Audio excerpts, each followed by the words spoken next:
Imagine plunging deep into the depths of a dungeon only to uncover treasures that lay beneath the stronghold. But when faced by a mighty red dragon, the party's healer is forced to cast a escape spell. But it seems everyone had escaped except for her. Now venturing back through the dungeon, you're forced to hunt monsters for food. But along the way, you uncover some mysteries you've never realized about the dungeon. The series opens near a village that notices a rift appearing from beneath the ground, uncovering an old man who claims to be the king of a former kingdom. The old man utters that his kingdom had been held captive by an evil magician, offering to hand over the kingdom to whoever defeats said magician, suddenly vanishing into dust. Moving forward in time, we follow several adventurers pitted against a mighty dragon, all working together to pick away at the dragon.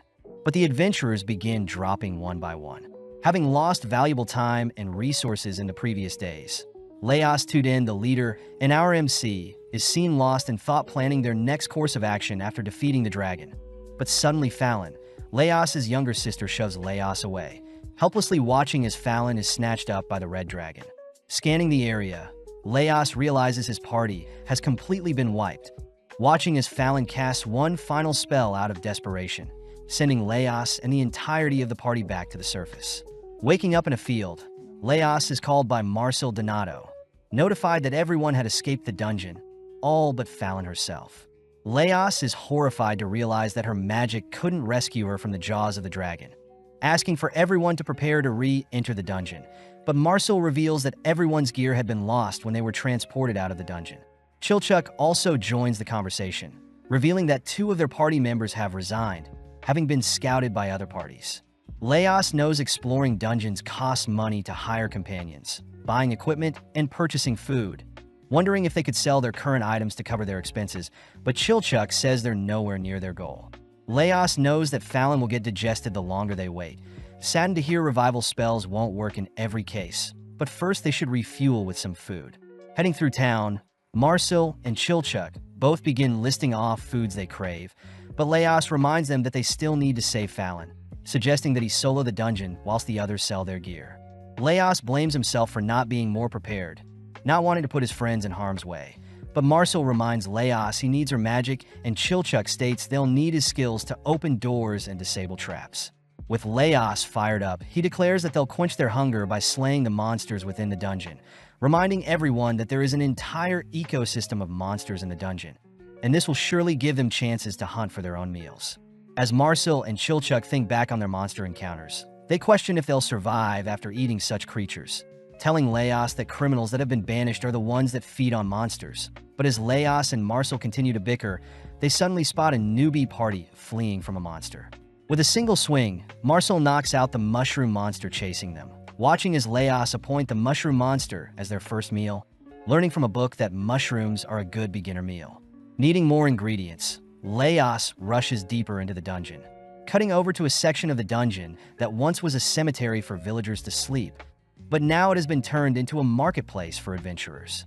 Apparently, it was only 6 years ago when the dungeon emerged, and no one has any idea how it came to be, with people believing it to be forbidden magic that created the dungeon or monsters from another world flooding into their current one. Spotting a hole in the dungeon, Leos sticks his wrapped-up sword into the hole, luring out a scorpion only to put it down like a crayfish. Chilchuk calls out Leos for secretly wanting to eat monsters, but Leos adds he was always fascinated by how monsters looked and how they function, but it doesn't detract from his mission to save his sister. Retrieving some water from a nearby fountain, the gang set up in the middle of the room, prompting Leos to cut into the mushroom monster, amazed to learn that cutting the creature from the side is tougher than vertical cuts. Dicing up the mushroom, Leos tosses the mushroom cubes along with the scorpion into a boiling pot, reassuring Marcel that the scorpion's venom is safe to consume. Tasting the meal, Leos immediately throws up, spotting Senshi calling out to them. Taking over, Senshi begins dissecting the scorpion, removing its pincer, head and legs only to extract the scorpion's organs. As for the mushroom, Senshi removes the bottom half of the mushroom, keeping its top and legs, only to toss everything into a bigger pot he prepared himself. Seeing as the meal is missing things, Senshi heads over to sever some roots and herbs. But Marcel is very opposed to eating plants grown from a location that once belonged to a cemetery. With Marcel demanding to know who Senshi is, a strange ooze pours onto Marcel, revealed to be a slime that restricts Marcel from casting her spells with her voice. Luckily, Senshi frees Marcel with a single stab to the slime, surprising Leos as it would normally take them longer. Senshi reveals the structure of a slime is quite simplistic, as slimes choose their targets based on the prey's breathing pattern, meaning shouting would naturally draw its attention. Senshi begins prepping the slime with some citric juice, sandwiching it between a net, and declaring he'll let it dry into a delicacy in the coming weeks. Taking out one he prepared earlier, Senshi mentions how he studied the dungeon for over 10 years, tasting and adding the final touches to his delicious hot pot. As Senshi serves the boys a bowl, Marcel patiently watches the boys enjoying the dish, giving in as she demands to taste the dish as well. Surprisingly, the slime combined with the roots and herbs Senshi added completes the meal, all dusting off their bowls as Senshi introduces himself as a dwarf researcher. Upon hearing that Leos and his party are heading deep into the dungeon to rescue his sister from a red dragon, Senshi laments that dragons normally spend their days sleeping and slowly digesting their food, excitedly asking if he can join Leos's party, having always wanted to cook up a red dragon. Although the gang are surprised by Senshi's enthusiasm, they accept Senshi as a member, all leaving the first basement floor only to head into the second basement floor filled with massive trees and greenery.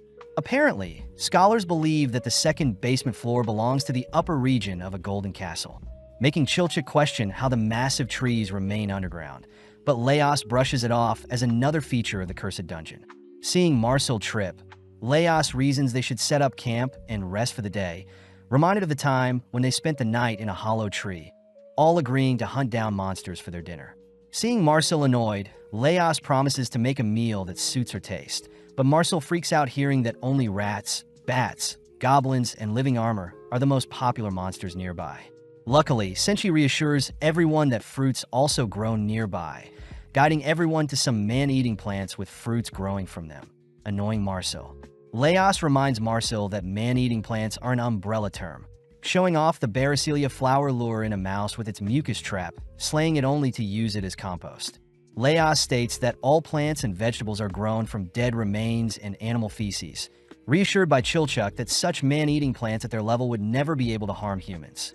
Seeing as it'll be hard for the gang to sneak in and retrieve the fruits growing off the man-eating plants, Marcel begins channeling a spell, preparing to fire it at the man-eating plants, but is suddenly halted by Senshi. At that moment, the plant opens its petals, sending several vines to ensnare Marcel, only for Senshi to remind Marcel to take only what they need, as Marcel's spell would have harmed the forest unnecessarily. As the vines begin wrapping tighter around Marcel, the gang spot the plant spitting out an existing corpse, scaring Marcel when she learns man-eating plants normally plant seeds in its victims. Seeing no other choice, Leos aims for the plant's roots, freeing Marcel. Helping Marcel up, Leos gets excited, wanting to know how Marcel felt being tied up by the plant, but Marcel glares at Leos, weirded out by his question. Picking some fruits and vegetables, the gang head into a hollow tree, starting off by boiling the plucked vegetables only to delicately remove their seeds. Next, Senshi coats a pan with the vegetable skin, making use of some fruit, excess slime, and scorpion remains to create a mixture that can be poured into the pan. Serving up a fruit tart, all once again amazed by the dish Senshi whipped up, but they all wonder what they should do with the corpse. With Marcel instructed to not revive it, they string it up for others to take note of it, heading off for the night. With Marcel enduring a nightmare as she sleeps, Leos thinks about the journey ahead, noting that eating food is a luxury only to those who survive. Following a younger Marcel, she greets her mother, who serves her some of her favorite dishes, but upon realizing they're all made from dungeon monsters, Marcel awakens, realizing it was a nightmare. Smelling something nearby, Marcel gets jealous seeing another party eating pork with bread, but Senshi points out beginner adventures prioritize eating breads, dried meats, and wine, but Senshi says adventurers need fats to help function. Seeing as Marcel herself is craving fatty foods, the gang agree to seek out eggs today, running into a creature with the body of a chicken, tail of a snake, and venomous fangs and claws, widely known as the Basilisk King of Snakes. As Leos fantasizes about how a basilisk will taste, the gang search around for the basilisk's nest, uncovering some freshly laid eggs, surprising Marcel as they're quite soft and narrow. Suddenly hearing the cry of the basilisk, Leos orders everyone to hide, watching as the party they saw from earlier also sneaking into the nest, but had brought the Basilisk with them. As the creature tears through the beginners, it locks onto Marcel, who runs for her life, forcing Leos to intervene with a terrifying cry, purposely making himself look big and intimidating to halt the creature. With Senshi sneaking up from behind, the Basilisk sends its snake head to deal with Senshi, whilst Leos occupies the chicken head, temporarily confusing the creature and ultimately allowing Senshi and Leos to slay the Basilisk. Seeing one of the other party members poisoned, the gang agreed to make use of the antidote in their next meal, all rushing to skin the creature. Covering the creature with spices and stuffing it with vegetables, Senshi roasts the chicken's body, unveiling a nicely plump chicken roast. With the poison adventure fed some of the antidote-infused chicken, they all dust off the chicken. Sitting down to rest, the rookie adventurers mention how they've only started adventuring 3 months ago and have been wiped out in the same place countless times, asking Leos how they can improve, but Senshi cries that the rookies should focus on their diet, their sleep, and their workout routines. With the rookies inspired, they depart, allowing Leos and his party to descend further, worried that they won't reach the 3rd floor today. Leos says he heard the red dragon awakens every month to hunt, aiming to reach it before it awakens with an empty stomach, scaring Marcel as she falls on her butt. Seeing as Marcel needs to rest, Leos says they should choose a different path to avoid the roaming bats, prompting Marcel to offer to use her magic to clear a path. But Leos says Chilchuck can handle most of the traps they'll encounter. Needing more food before they continue, Senshi points out some mandrakes they can harvest, allowing Marcel to take charge as mandrakes are fundamental in magic and medicine. Since mandrakes will let out a loud noise when pulled from the earth, Marcel suggests they get a dog to unearth them, but realizes they have no access to such a creature. Leos suggests they use a long string to avoid hearing the mandrake's cries, but seeing everyone so conflicted, Senshi tugs on a mandrake, severing its head before its voice can be heard. Off to the side, Marcel feels pathetic since no one believes in her, choosing to prove that her method works as she opts to use a bat instead of a dog to unearth the mandrakes. Tying a long rope to a mandrake, Marcel dangles a loop in front of a bat's nest only to fire a spell to awaken the bats from their nest. As a swarm exits the nest, one gets caught by the rope, but even with the mandrake unearthed, the bat flies free, diving towards Marcel's location. With Leos and Chilchuck checking on Marcel, they notice Marcel is in complete shock, asking why Marcel did something so dangerous. Upon hearing Marcel didn't want to be a burden, Leos reminds Marcel that her magic is important in later levels, so he only wanted her to conserve her strength, asking Marcel to rely on others and not push herself. As Marcel snaps out of her daze, the gang are amazed by their food haul, watching as Senshi mixes ingredients from the Basilisk, mandrakes, and bat, crafting a special omelet for the gang. Finally heading down some stairs, Chilchuck asks to borrow Leos's sword, smacking it against a wall only to reveal a hidden passage. Senshi is shocked to see Chilchuck so serious, all heading through the secret passage, but Chilchuck suddenly orders everyone to freeze, allowing Chilchuck to personally scout the area before them first. Having cleared up a path for everyone to follow, Senshi accidentally steps on a trap, freaking out Chilchuck as he orders Senshi to listen to him. Rebelling, Senshi triggers several more traps, getting screamed at by Chilchuck, who states fire traps will combust near oil traps. But hearing that there is oil nearby, Senshi says they'll have deep-fried food for their next meal, with Senshi agreeing to listen to Chilchuck. Chilchuck agrees to lead Senshi to their oil source, all heading towards the treasure vault where Senshi spots a chest with an oil trap. As Chilchuck works his magic, he disarms the chest, wondering how he'll get the steaming hot oil out, but is asked by Senshi to let the oil rip into his pan. Letting the oil loose, Senshi catches the oil in his pan, evaluating the oil's temperature to be 180 degrees with his finger, only to ask Chilchuck to make use of the previous traps to help prepare their next meal. With Senshi prepping the meat and the batter, Senshi hands over the items to Chilchuck to cook over the fire trap, resulting in a nicely battered bat meat. As the gang sit down to enjoy the meal, Senshi admits that Chilchuck truly is a trap expert, convincing Chilchuck to teach Senshi some of his tricks in exchange for teaching him how to cook. Having made it through several more traps, Chilchuck helps the gang pass through another blocked-off passage, all feeling nostalgic having passed through the same area in the past. Leos suddenly realizes the decoration on his sword guard has disappeared, having acquired the memento 3 years ago when he was first a beginner. Having joined a gold-peeling crew, Fallon and Leos had followed their party into the second basement floor's castle, all horrified to see an adventurer's corpse had rotted away. with the other party members uncovering a room lined with pieces of armor. They all celebrate knowing they could sell the armor for a decent amount. But out of nowhere, the armors move, picking off the adventurers. Choosing to flee, Leos attempts to carve a path to escape, but his sword is ultimately broken.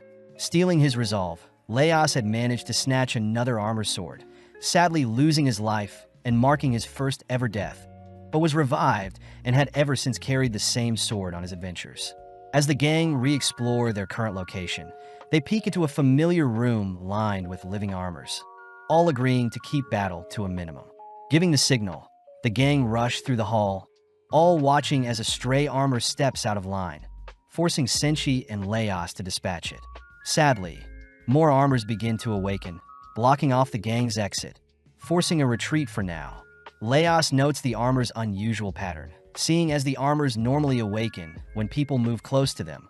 But today they seem to have preemptively moved to stop their movements, wondering where the puppet master could be hiding. With no one knowing what or where the puppet master could be, Leos suggests that 3 of them act as bait whilst one of them sneaks past the door, assigning Leos himself to sneak past them. Chilchuck does point out that living armors don't have eyes or ears, making Leos question the armor's movements a few minutes ago, but nonetheless the gang set their plan into action. Bursting through the room, the trio destroy as many armors as possible, allowing Leos to make his way through the room's massive doors, only to spot a single higher-tier living armor in the center of the room. Having never seen such a prestige-looking monster before, Leos reasons he can't ask for help, therefore he must immobilize the armor to buy some time. Sadly, Leos' strikes are easily blocked, kicked aside as he realizes he is outmatched. Seeing the armor thrust its blade, Leos defends for dear life, watching as his blade is shattered by the armor's superior sword. Seeing the armor marching towards him, Leos gets annoyed, tossing a piece of rubble at the armor's shield, but is surprised to see the armor block with its body, keeping its shield away from the piece of rubble. Upon a close inspection, Leos spots a strange cocoon attached to the back of the shield, suddenly remembering something from his childhood. Leos had once played with an egg case on a stick when he was younger, realizing that the armors are actually being controlled from within, explaining its human-like movement and orientations, and it seems the armors are all protecting the egg case. With the other 3 barely holding out, Leos racks his brain for a quick way to slay the creature hiding in the armor, ruling out a slime as the movement is too rigid along with any swarm of insect creatures as there is no buzzing sound. Having bought some time by hiding, Leos says he must confirm the creature first before slaying it, choosing to draw the armor's attention with a piece of rubble, only to tackle it from behind, forcing it to expose its body to protect its shield. Seeing an opening, Leos drags away its helmet, quickly hiding only to realize the helmet is empty. As the armor marches towards Leos, Leos fears it may be the end for him, but suddenly sees the armor swing its blade at a different pillar. Choosing to dig into the helmet's crevices, Leos draws out a mollusk to slay, only to toss its head back to the armor. With the armor busy putting back on its head, Leos once again tackles it, pinning it to the ground only to begin dismantling and carving out the other mollusk, heavily weakening the creature's control on the armor. Checking on the others, Leos sees the others may need some help, tossing the egg nest to draw the armors away, showing off his findings to the others. Leos explains that the mollusk had acted as muscles for the armor, individually controlling different sections of the armor, and this discovery also explains why the armors were so sporadic as it was their spawning season and they were simply fixated on protecting their eggs. Seeing Leos excited, Chilchuck and Marcel know Leos is determined to taste the mollusk, watching as Senshi and Leos discuss ways to prepare the creature. Just to make sure, Senshi removes the mollusk's organs, tossing some of them into a stir-fry of vegetables, whilst others are steamed and placed in some soup. Seeing as they all fear being poisoned, the gang watches Leos takes the first bite, all amazed to hear Leos declare the meal is delicious. Following Leos's lead, the others all try out the meal, all acknowledging that it's edible and has similar taste to mushrooms and shellfish. As the gang cleans up, they all wonder how such creatures evolve and populate, only for Leos to pick up a new prestige-looking sword. As the gang continues deeper through the dungeon, Leos realizes a creature is hiding in his new sword, choosing to conceal his new companion, hiding it from the others. Having made it through most of the 3rd basement floor, the gang enter the Golden Castle, a location once glorious, but now is covered in dust and mold. Using his ears, Laos navigates the maze-like structure, hiding from wandering skeletons and ghouls whilst greeting other adventurers. Hearing a golem nearby, Laos suggests they head elsewhere, all knowing that golems are mud and stone that has been magically shaped and follows their master's orders. As Marcel shoots down Laos's thoughts of consuming a golem, Senshi guides the gang to his campsite, explaining that he normally hunts on the 2nd and 4th floor, visiting the town only when he needs spices. Senshi reveals that golems maintain a great temperature and humility, making the others realize Senshi uses golems as gardens, able to fend off against insects and attackers whilst nurturing any seed planted. Since the 3rd floor has no other good monster to harvest, Senshi only prioritizes golems, entering a secret passage only to whistle to 3 golems. Before the gang can ready their weapons, Senshi dashes forth, easily identifying the golem's core, only to destroy the golems when he removes their core. Seeing so many luscious vegetables appear from what remains of the golems, the gang joyfully take their time harvesting what they need. As for the weeds they plucked, Senshi asks everyone to help him gather them, to wither them, where he'll place them back into the soil to decompose with some fertilizer. Hearing all of this, Marcel realizes what Senshi is doing, stating that Senshi was the one who planted the cores in the golem, reminding Senshi that activating magical creatures without permission is illegal. Senshi brushes off his behavior as simple gardening, grateful that the others are helping him plant new seeds in the soil, but as they take a break, Marcel excuses herself to use the bathroom. Seeing as Marcel is gone, Senshi takes out 3 cores, planting Taro, Jiro, and Saburo into the soil, declaring that it'll take a while before the 3 golems respawn.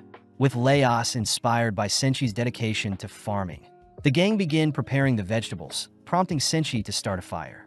When Marcel offers to use magic to start a fire, Senshi states he needs to constantly practice his skills to ensure he doesn't get rusty, making use of the remainder of the basilisk bacon to craft a hearty vegetable-filled lunch. Laos is curious as to why the vegetables are so sweet, wondering what the remaining 1% of the golem is made of if 99% is made of soil. With Marcel refusing to answer, Senshi heads off to use the bathroom, reminding Marcel that the toilets on their current floor have been conveniently placed near hotspots. Seeing as things are way too convenient for them, the gang rush to confront Senshi, realizing he's been the one keeping the toilets clean, having used the feces and urine collected as fertilizer. Laos asks why Senshi is so dead set on living a life in the dungeon when he could have an easier time on the surface, but Senshi says it's to maintain the dungeon as a whole, revealing that there used to be 10 golems roaming floor 3, but now there is only 3. Senshi states that golems ensure no dangerous creatures from the lower floors climb to the higher floors and disrupt the ecosystem of the dungeon, and by giving back to the dungeon, Senshi can help others as well. Hearing Senshi's story, the gang are worried Senshi's absence will cost the dungeon, but Senshi reassures everyone the golems will take care of things when he's gone. Wrapping things up, the gang head off. The gang note they're carrying extra vegetables with them, wondering if they could exchange them for other goods. Heading to meet with some merchants, but upon greeting the host, the gang are asked to leave when the host hears they want to trade some vegetables. Before the gang are tossed out, the room is overrun with orcs, all slaying the corrupt people in the room, only for an orc to reach out towards Marcel. Before Laos can intervene, Senshi stops him, revealing that the orcs are his clients and friends. The orc is revealed to be Zon, mentioning how the red dragon had appeared and their settlement had been disturbed, forcing the orcs to seek refuge in a higher floor than their usual. As the orcs scour the room, they demand Laos and his party hand over all their resources. But seeing as Senshi is an old friend, the orcs agrees to house them for a night in exchange for the food. Seeing no reason to refuse, Zon takes everyone back to their base, exciting Senshi as he plans to make bread with the jar of yeast they found. Although the gang are annoyed at Senshi's priorities, they quiet down upon entering Zon's camp, all instructed to remain in a cage, all while Zon's son gleefully rushes to his dad. With Senshi demanding to have the ingredients to cook some bread, the others help Senshi mix and knead the bread mixture, all while Zon's son watches. Zon takes the chance to educate his son, retelling the times when orcs lived on the surface, only for elves and humans to force the orcs to live underground. Hearing Zon insult humans and elves, Marcel fires back by mentioning how barbaric orcs were even when left alone, prompting both Zon and Marcel to help knead some dough, all whilst arguing over which race was in the wrong. Taking a break, Zon asks Laos himself what he thinks of the old man's prophecy, reminding Laos that the person that slays the evil mage will inherit the dungeon.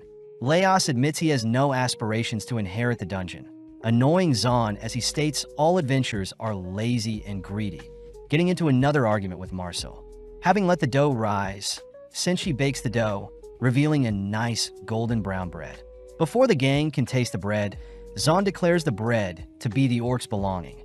But suddenly Zahn's son asks why Zahn is being so mean. Luckily, Marcel covers for Zahn, ultimately convincing Zahn to share their food with the gang.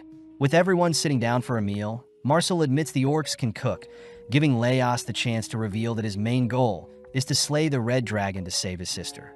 Seeing Laos's determination, Zahn divulges that the dragon was seen 2 floors below towards the west, intrigued as Zahn wonders if Laos has the makings of a king. As Zahn gifts Laos a map, they all enjoy a meal as one, finally bidding the orcs goodbye as they descend further. Following a separate adventurers party, they're seen munching on their final meal before their next dungeon exploration. But suddenly someone calls out to Kabru. The man is surprised Kabru and his party had grown so much, reminding Kabru that many parties have been dismantled and gone missing, asking if Kabru himself will be the one to conquer the dungeon. Flattered, Kabru utters that he's not sure he can achieve such a goal, all whilst Rincha glares at Kabru. Finishing the meal, Rin scolds Kabru for being so humble, having wanted Kabru to yell at the man for living such a mundane life. Although Kabru doesn't disagree, he states they should show what they can do with their actions instead of words, all heading to gather supplies. Having acquired various items along with food and water for 6 people, but are forced to stop hoarding seeing as there isn't enough manpower to carry everything. McBell wonders what the lower floors are like, giving Kabru the chance to tease McBell. But as we go to several days later, the gang have made it to the 3rd basement floor. Easily slaying the creatures on their floor, Kabru notices a strange air the dungeon is giving off, having heard that the dungeon layout is shifting and monsters are more active than normal. Suddenly hearing McBell call out to them. Upon opening a chest they found on a zombie corpse, the gang strike gold, all agreeing to head back to town and cash in. Cutting back to Laos and the gang, they coincidentally run into Kabru and his party all knocked out with their loot scattered everywhere. Seeing no visible injuries, Chilchuck wonders if the gang fought over the loot, all whilst Marcel prays to prevent them from becoming zombies. When Chilchuck reaches for the nearby scattered coins, Laos's sword begins acting sporadically, shaking violently as it beckons Laos to draw it. Abiding the sword's wish, Laos raises his blade towards the coins, forcing the coins to reveal their bug-like structure. With the coins swarming the gang, Marcel notices a centipede appear from the pearls around a knocked-out adventurer's neck, swiftly releasing a stun spell to immobilize everything in her vicinity. Laos is impressed to have run into treasure bugs as it has been ages, but the gang are more curious as to how Laos detected the bug's movements, something Laos can't explain as it was his sword that alerted him. Off to the side, the trio spots Senshi breaking the treasure bugs, sorting them into edible and non-edible, intriguing Laos as he wonders how Senshi can discern the bugs. Senshi points out that bug necklaces have legs between the segments, coin bugs have an insect-like underside, ring bugs have a flexible structure, and tiara bugs float on water. Getting to work, Senshi skewers and grills the necklace bug, stir-fries the coin bugs only to grind and mix the remaining bugs, showing off a variety of bug snacks. As the gang try out the snacks, Laos personally takes a massive bite of the sweet treats, wondering if his sword and the treasure bugs are the same kind. Grabbing a fried coin, Laos confirms that his sword reacted because it was intimidated by the treasure bugs, exciting Laos as he names his new sword Kensuk. Seeing Senshi throw away the non-edible gems, Chilchuck and Marcel realize the inedible gems were actual gems that could be cashed in. Continuing on, Marcel senses a cold, tingling sensation, realizing that a ghost is nearby, due to the abundance of corpses on their floor. Chilchuck wonders why they can't just use magic to remove it, apologizing as he realizes Fallon was only capable of such a thing, something Marcel admits to as well. Seeing as a ghost has appeared behind them, they all begin to sprint, but when Laos drops his bug snack, he stays behind to retrieve it, ultimately caught by the ghost. Being slowly frozen to death, Laos struggles to break free, forcing Marcel to blow away the ghost with a fire spell, but the noise ends up alerting more ghosts to their position. Choosing to flee, Senshi learns that Fallon was an expert when dealing with ghosts, having mastered several advanced spells. flashing back as we see Fallon casting an anti-ghost spell around their former party, reminding Marcel to never harm ghosts as they don't want the ghost to suffer, something Marcel admired about Fallon. When the former party had encountered the living corpse of a missing adventurer, Fallon courageously leapt into the corpse's arms, forcing the ghost possessing it to leave the corpse alone. With Senshi amazed by this Fallon person, the gang choose to hide in a separate room for now, afraid Marcel would have to cast several explosion spells if the ghost attacked. Luckily, Senshi unveils some items to craft holy water, confusing the trio as to who Senshi is.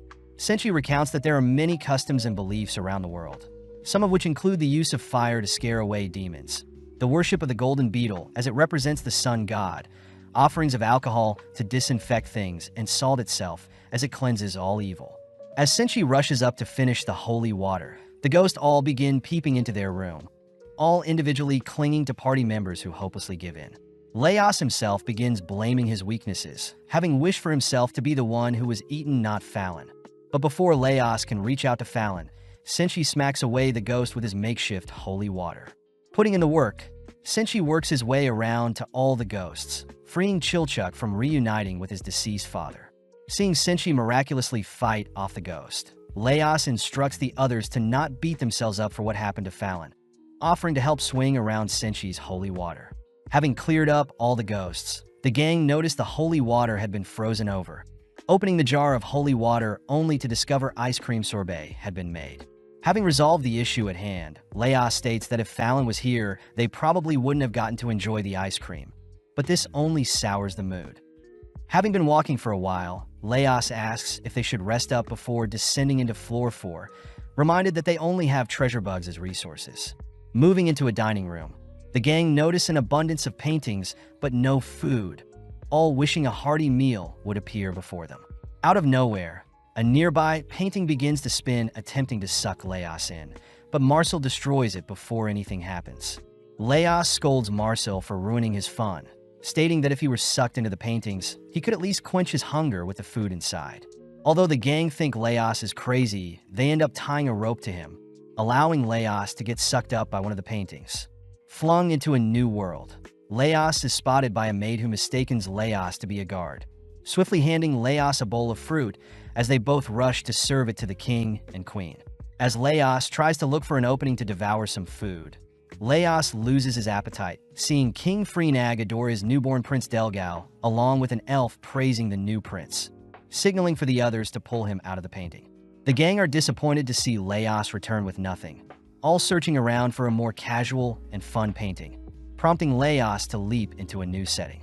Having fallen onto the table before a prince, Leos is scolded for ruining the celebration, but is relieved to hear a grown-up Prince Delgal pardon Leos's rude attitude.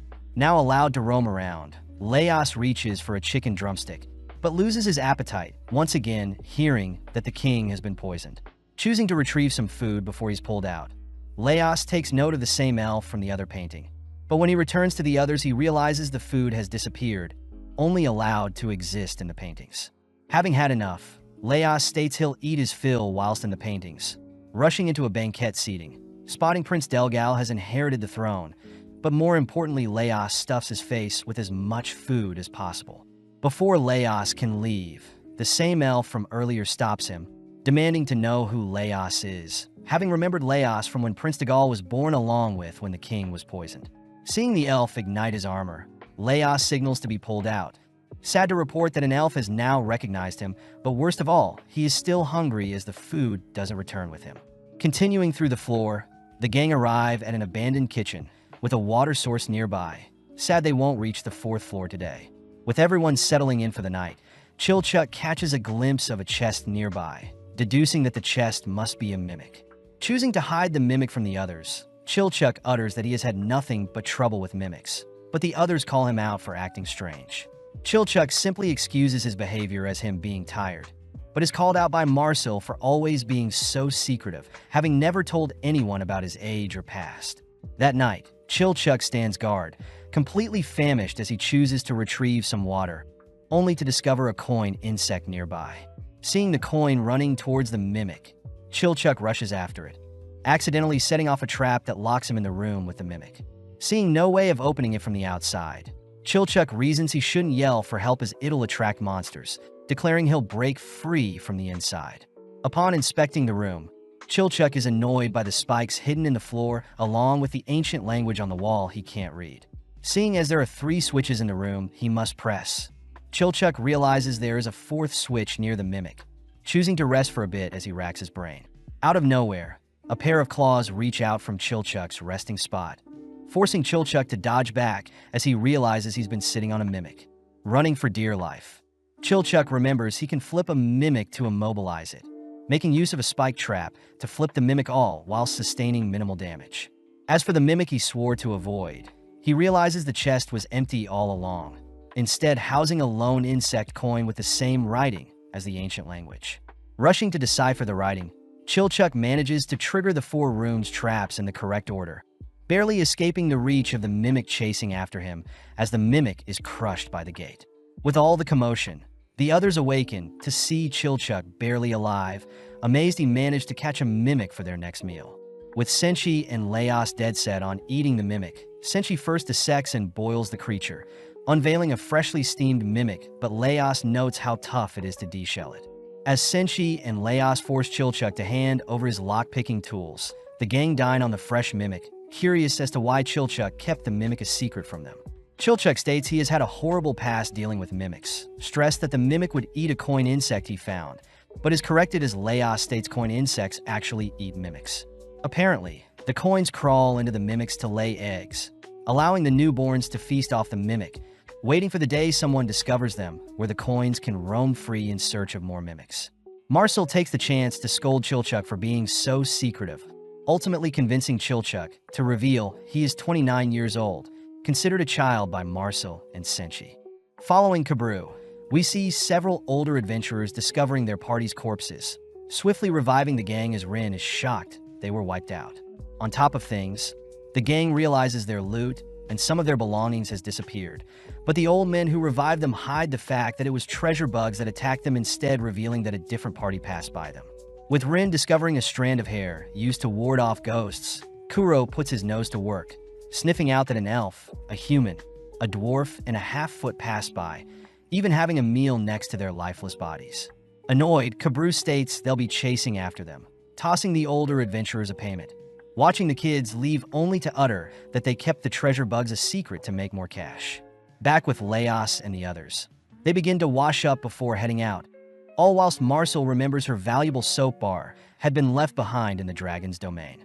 Arriving at the 4th basement floor, the gang make note of the underground lake created from the magic-infused water, giving off a faint glow. Senshi reveals where he personally fishes and sets up traps, but Marcel shows off her magic to walk on water, something that makes Senshi throw a fit.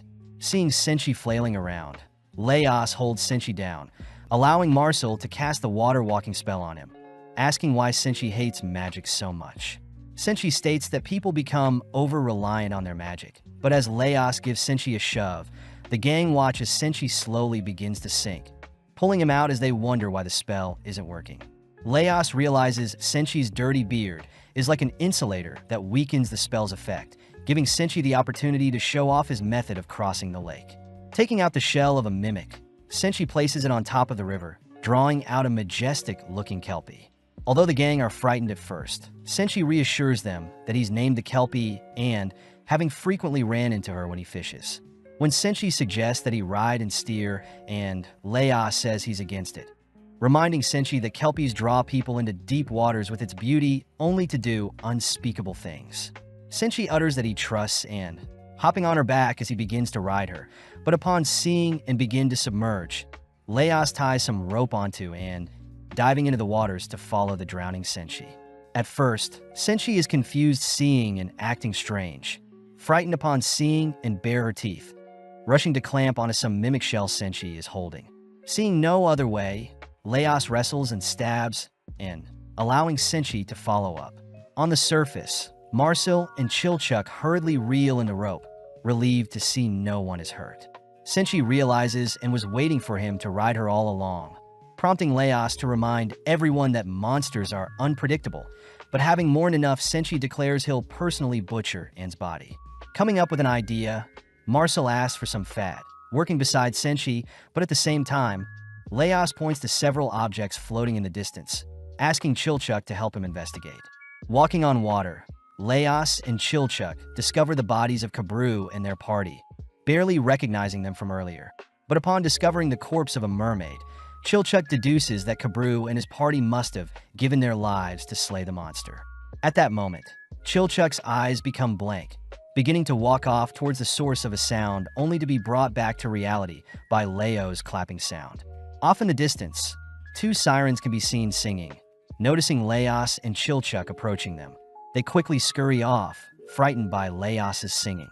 Choosing to place Kabru and his party's bodies on land, Laos and Chilchuck head to retrieve some scattered grains. But Laos suddenly begins wondering what a mermaid would taste like.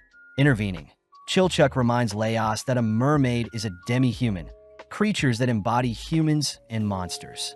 For their particular case, Laos says their mermaid lays eggs, being more monster than human, but Chilchuck still refuses to dine on a human-like creature. Heading back to the others, Laos notices they are still hard at work, choosing to make use of the scattered grains, some mimic meat, and the mermaid's seaweed hair to craft a porridge for the gang. With Marcel digging in, she notices some popping textures in the food, something Laos proudly claims as fish eggs. Pulling Laos aside, Chilchuck realizes Laos had used the mermaid's fish eggs as ingredients, quickly ceasing their conversation upon seeing Marcel checking on them. As some time passes, Marcel presents her soap created from the fat of a kelpie, helping Senshi apply the soap to his dirty beard, only to work tirelessly to comb out wrinkles. With a new and improved fluffy beard, Marcel applies her water-walking spell once more, relieved to see Senshi can now walk on water. As the gang travel across the lake, they encounter various sea creatures, forcing Marcel to cast an explosion spell, but Senshi cries that Marcel killed too many blade fish. Seeing as blade fish can be eaten many ways, warning Marcel that blade fish also serve as a pillar to other sea creatures. But Laos wonders why they haven't encountered any mid-tier monsters yet. Deep within the lake, we see several mermaids swimming to deal with the intruders, only to be captured by several tentacles, forcing the mermaids to swim by Laos and his party. As Senshi feels some rumbling on the surface of the lake, the gang are flung aside as a massive Kraken appears, forcing Laos to order Marcel to prepare a spell, all whilst they distract the creature. With the Kraken on hot pursuit, Marcel manages to land a direct hit on the creature, but completely unfazed, the Kraken begins tangling the boys in its tentacles. Senshi notes how tough the Kraken's skin is, choosing to retrieve a mermaid trident, only to ask Marcel to cast another spell for him. With Marcel trusting in Senshi's words, Marcel exposes herself to the Kraken, casting Water Walk on the creature, forcing it out of the lake and onto the surface of the water. Seeing an opening, Senshi rushes in, plunging his trident between the creature's eyes, immediately slaying it as it turns white and loses its red color. Laos realizes the Kraken had been devouring the mid-tier monsters, curious as to how the Kraken tastes, but Senshi suddenly spots a parasite worming its way out of the Kraken. Easily catching and killing it, Senshi begins flaying it, drizzling some sauce on it only to serve some roasted glazed parasite. Wrapping up the meal, the gang spot the Kraken being devoured by the smaller fish, something Senshi recognizes as the circle of life, but at the same time Laos begins to quiver, realizing a parasite had entered his stomach, forcing the gang to rest in a nearby room. Having managed to fall asleep, the gang awakens to see Laos malnourished, a symptom of food poisoning. Seeing that Laos should be left to rest, Marcel notes how intricate the dungeon is, having learned about it in school, flashing back to a time where Marcel was a star pupil, the most brilliant female student in history. Marcel points out that her parents were court mages, asking her fellow students to be at ease when around her, only for the teacher to usher everyone into their chairs. The teacher states they'll be breeding spirits today, handing the students jars, only to ask each student to fill the jars with soil and wooden planks with a hole in the middle. From there, a barrier is cast around the jars, allowing for the jars to be injected with magic and spirits. Breeding spirits is the foundation of summoning magic, and is what gives life to the dungeon, a practice known as Dugionium. With the girls asked to place their jars in the dark, they all wonder why Marcel is studying summoning magic, amazed to hear she wants to learn how to create a safe dungeon one day. Seeing the girls admiring her jar, Marcel spots a younger Fallon trip, managing to catch Fallon before she falls only to realize Fallon's jar had been incorrectly constructed. Marcel hears that Fallon is always dirty and strange, cutting to a week later where the girls all check their jars, all disappointed to see their spirits have died. The teacher asks the girls to hold a flame to their jars to check. Impressed, Marcel's flame remains lit as it shows the same number of spirits persist in Marcel's jar. At that moment, a massive flame erupts from Fallon's jar. Something the teacher notes is due to the spirits in Fallon's jar multiplying drastically. As the teacher puts out the flame, Marcel demands to know what Fallon did, hearing that Fallon had replicated the real dungeon in the jar. That evening, Fallon shows Marcel a crack in their school walls used to escape, only for both to crawl through the crack. Emerging outside, Fallon's attitude changes, becoming more carefree as she shows Marcel around a forest. Eventually, Fallon takes Marcel to a nearby cave that leads to a dungeon, freaking Marcel out as it's her first time. Luckily, Fallon takes charge, reassuring Marcel that she'll be fine if she follows her, leading Marcel to discover a magical underground lake filled with spirits. Fallon reveals she borrowed the soil from their location for her jar, something that impresses Marcel, as she hears Fallon often reads and writes in this cave. Wanting to perform experiments of her own, Marcel inspects the nearby water, leaping back when she spots a slime emerging from the lake. Before Marcel can slay the slime, Fallon tackles Marcel aside, stating that slimes won't go anywhere near sunlight and are essential for breaking down bat waste and converting the waste into magic. Seeing hundreds of bats on the roof of the cave, Marcel realizes the cave is perfectly at equilibrium, choosing to munch on some berries, all whilst Fallon begins to write a letter. Having never imagined that a dungeon would be so complex, Marcel admits she has a lot to learn, officially becoming friends with Fallon. In the present, Chilchuck refuses to believe Marcel was an A-grade student, but Marcel defends herself, more curious as to who this evil mage is to have been able to construct such a dense dungeon. Having heard everything, Leos reveals that Fallon had always written letters to him when she was in school, having always been a loner, but became more jolly when she met Marcel.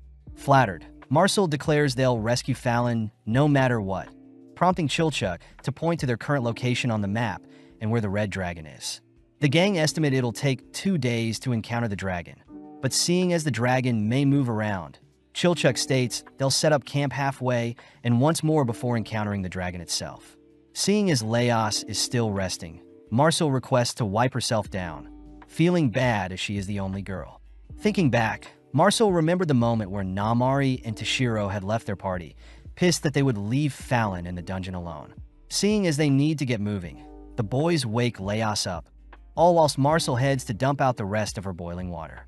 Out of nowhere, a mysterious water ball appears from the nearby lake, suddenly firing several water beams at Marcel, forcing her to dodge. Recognizing the creature as an undina, Marcel dives into the water to evade, swiftly casting water walk as she realizes Leos and the others won't be able to help. Seeing an opening, Marcel dashes to avoid another attack, bursting the water ball. Sadly, the undina had dived back into the water, forcing Marcel to stay alert, but when Marcel tries to make it to the others, she is suddenly struck in the leg, forcing her onto her knees.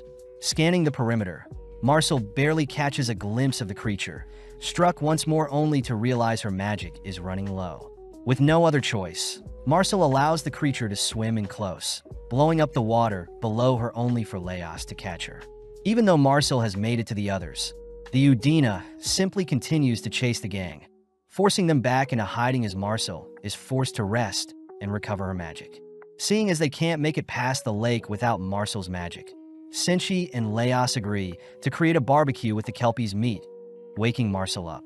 With Marcel slowly replenishing her strength with the Kelpie meat, the gang wonder what foods could replenish Marcel's magic, all whilst another group of adventurers stumble onto the scent of the gang's barbecue. Descending the spiral staircase, Namari recognizes Leos and her former party members, happily greeting them as it's been a week since the separation. Namari takes the chance to introduce her new party to House Mr. and Mrs. Tansu, scholars that pay well along with twins Kaka and Kiki. Hearing Namari's voice, Marcel demands to know why Namari abandoned Fallon. But as Marcel collapses, Namari gets a little concerned seeing Marcel's state. Leos asks if Namari's new party has a healer, but Mr. Tansu demands something in exchange, refusing to accept the Kelpie meat. With Mr. Tansu ordering the party to continue forward, Laos warns them of the undina guarding the lake, but Mr. Tansu proudly reminds everyone that his race of gnomes are very acquainted with spirits.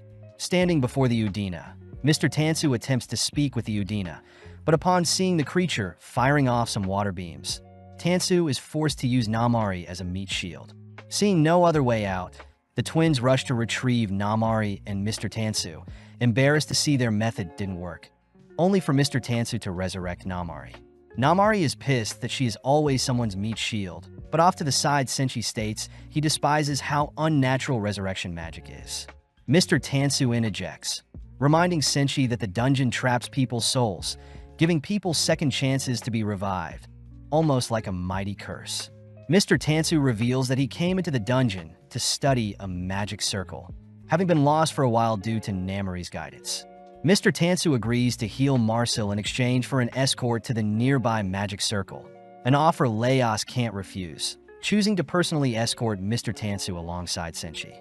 Heading down some stairs, Mr. Tansu asks for some roots to be removed covering some ancient writing, but Namari takes the chance to remind Laos to buy a better sword crafted by a dwarf. Namari also scolds Senshi's beaten-up axe, wondering if Laos thinks she is annoying, but is flustered hearing Laos trust her wholeheartedly when it comes to weapon knowledge. At that moment, Laos's blade detects something, prompting Laos to report that he senses a creature down the stairs, but Mr. Tansu could care less, ordering Kiki to draw the creature out.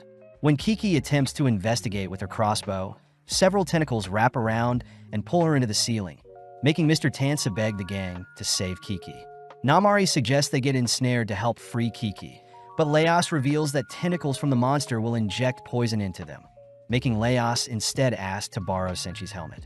Seeing Laos declaring he'll head up there alone, Namari gets weirded out hearing that Laos will be counting on Senshi and herself, watching as Laos is ensnared. With Laos beginning to lose feeling in his body, he manages to make his way over to Kiki's crossbow, cutting the tentacles binding it only to cry for Namari to aim for its midsection. Leaping forth, Senshi catches and tosses the crossbow to Namari, allowing Namari to land a direct shot on the creature's midsection, freeing Laos and Kiki. Returning to the others, Mr. Tansu begins healing Kiki, all whilst the others squeal at Laos's swollen face. Seeing Senshi return with some of the roots, the gang learn that the ivy tentacle can be suppressed with some vinegar, allowing Senshi to peel it open, replicating a banana. Handing the tentacle around, Namari refuses the offer, all whilst Mr. Tansu finishes healing Kiki. Moving on to Marcel, Mr. Tansu amazes everyone as his healing magic instantly heals Marcel's wounds. But upon hearing that Namari had helped Laos, Marcel swallows her pride and thanks Namari. Before both girls can fight, Laos defuses the situation, all choosing to check on the undina that is still guarding the lake, all disappointed that Marcel had agitated it when she poured boiling water on it. Mr. Tansu knows that undinas are spirits, and if they remove the central spirits, the undina will die off and be reborn. Since this will naturally occur in 1 week's time, Mr. Tansu orders his party to return to the surface with a return spell, but Laos asks if they could take Marcel with them. Laos points out that Marcel won't be able to recoup her magic in the dungeon, but Marcel begs to stay, making Namari laugh as she points out that Laos and his party stand no chance against the Red Dragon without Marcel. Seeing as Namari herself had defeated many Red Dragons before, Marcel begs Namari to rejoin her party, promising to gather the funds and pay her right when it's over. Sadly, Chilchuck knows that Namari is in financial hardship, and if Namari were to jump from party to party, it would tarnish her reputation. Seeing no other choice, Marcel declares she'll drink the undina. The only issue is how they'll capture and drink the undina. As Marcel racks her brain for solutions, she wonders if they could use Senshi's cooking pot to defend against the undina, but when Namari hears that the item had been passed down from his family, Namari realizes the pot had been crafted from adamant. Namari quivers, uttering that adamant can easily cut through and withstand the attacks of a dragon, giving the gang the idea to capture and fry the undina in the indestructible pot. Seeing only one chance, Laos and Senshi ready the pot and lid, but when the undina attacks, Laos is easily blown back. Inside the room, Namari begins to grow agitated, fearing Laos won't be strong enough, and instead chooses to take Laos's place. Working with Senshi, Namari and Senshi capture the undina, tossing and holding it over a fire until the creature ceases its movements.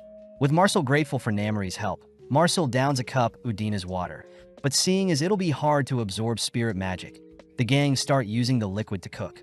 Cutting up some ivy tentacles and seasoning some kelpie meat, Marcel helps create a stew with the Undina's liquids, serving the gang a bowl each. Namori gets freaked out, hearing her former party had to resort to scavenging to make up for lost funds.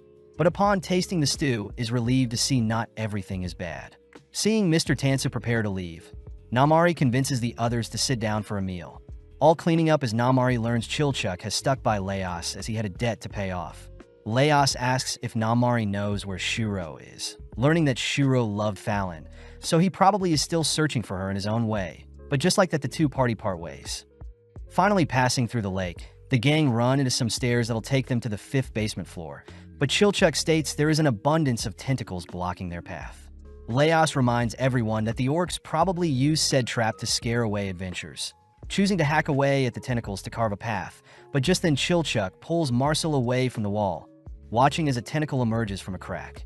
Chilchuk despises the fact that tentacles grow over traps, concealing and introducing randomness to existing traps. But as Leos checks on his progress, he realizes it'll take ages to descend, wondering how the orcs made it past the tentacles. At that moment, a tongue reaches out to snatch Leos's sword, revealed to be a giant frog that merely tosses Leos's sword down the center of the stairs. When Marcel blows away one of the frogs, another simply snatches her staff only to toss it away as well, prompting 2 other frogs to surround Senshi, both attempting to snatch away Senshi's axe. With Senshi holding on tight, Chilchuk notices a trap next to the frog that can be used to blow it away, but wonders why giant frogs are immune to the toxic tentacles. Out of options, Chilchuk wraps some frog skin around his palms, heading down to trigger the trap, but realizes a tentacle is in the way of the trap. Unfortunately, the frog holding Senshi's axe opts to devour Chilchuk, but as the gang rescue Chilchuk, Leos gets an idea, seeing Chilchuk use the frog skin. As Leos prepares to craft something from the frog skin, Senshi begins to use the frog's meat and tentacles to whip up some gnocchi and pasta. Eating up, the gang don their frog suits, nonchalantly making their way through the swarm of tentacles, making it to the bottom where they retrieve their lost weapons. Spotting the castle town, they all confirm they have made it to the 5th floor, all shocked to see there are signs of people fleeing the town. As the gang prepare to explore the town, Marcel learns that the inside of the frog suit has become stuck to their clothing, all whilst Mr. Tansu and the others return to the surface. Immediately heading out to report to the Lord of the Island, Mr. Tansu states that all the loot up till the 3rd floor had been plundered, plus orcs have been reported terrorizing people in the upper floors. Mr. Tansu advises that the Lord set a reward to deal with the orcs, but the Lord wonders how the orcs made it to the upper floors so easily, hearing that it may have been through the use of some old dwarf mines. The Lord is annoyed seeing how dwarves are like moles, having heard a long time ago that elves and dwarves were at war, and the tunnels and mines dug were a result of the dwarves' strategy to hide and attack. As a result, rumor has it that the Golden City was swallowed into the dungeon due to these tunnels, but Mr. Tansu asks that the Lord not believe in such rumors. As for the magic circle he discovered, Mr. Tansu states that the spell is from the work of an elf, wondering if the evil lunatic of a mage that created the dungeon was an elf. The Lord reveals that he had received a request from the Western elves recently, asking the Lord to return the dungeon to them. But Mr. Tansu furiously states that the elves stole the land from the dwarves and gifted it to the humans. With Mr. Tansu calming down, the Lord states the king of the elves granted the humans this land, wondering if the Western elves are after the dungeon's remaining treasure. Mr. Tansu corrects the Lord, stating that it's the spell of immortality cast on the dungeon, along with the spell that ties the soul to the body that the elves want, advising the Lord to figure out the dungeon's mysteries first. When the Lord grows hesitant of how to proceed, Mr. Tansu declares that the Lord must get a hold of the blueprint needed to create the dungeon's great magic, tempting the Lord with the respect from the elves if he does. Seeing as the Lord is desperate as well, Mr. Tansu suggests that the Lord not hoard his wealth and instead invest into the adventures, intrigued to see how far Leos and his party will go. At the same time, Namari awakes for a nap, satisfied to finally be paid, but swiftly heads out seeing as she needs to head back to the dungeon for another errand. As the twins accompany Namari to the Resurrection Temple, Namari asks if any corpses matching Fallon have shown up, but sadly the receptionist states none match the description. Back with Leos, The gang head through the castle town outside the Golden Castle, reaching the orcs' previous settlement. Seeing as the orcs were in a hurry to evacuate, the gang finds some flour and alcohol, exciting Senshi as he wants to make bread. Peeping through another door, the gang are horrified to discover the burnt-up corpses of wargs incinerated by a dragon's breath.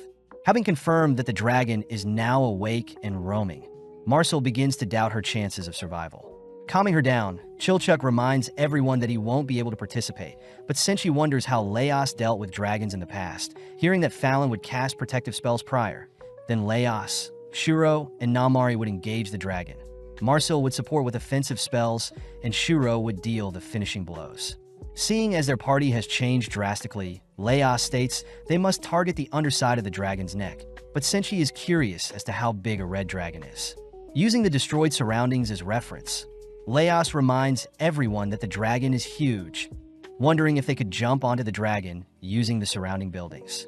Marcel also points out she isn't as gifted as Fallon, unable to ease someone's fall or cast fire protection spells. Plus, their current weapons won't do any good harming the dragon. Marcel adds that she can prepare an explosion spell to stun the dragon at best, but wonders if Laos or Senshi can land the killing blow, suddenly giving Laos an idea.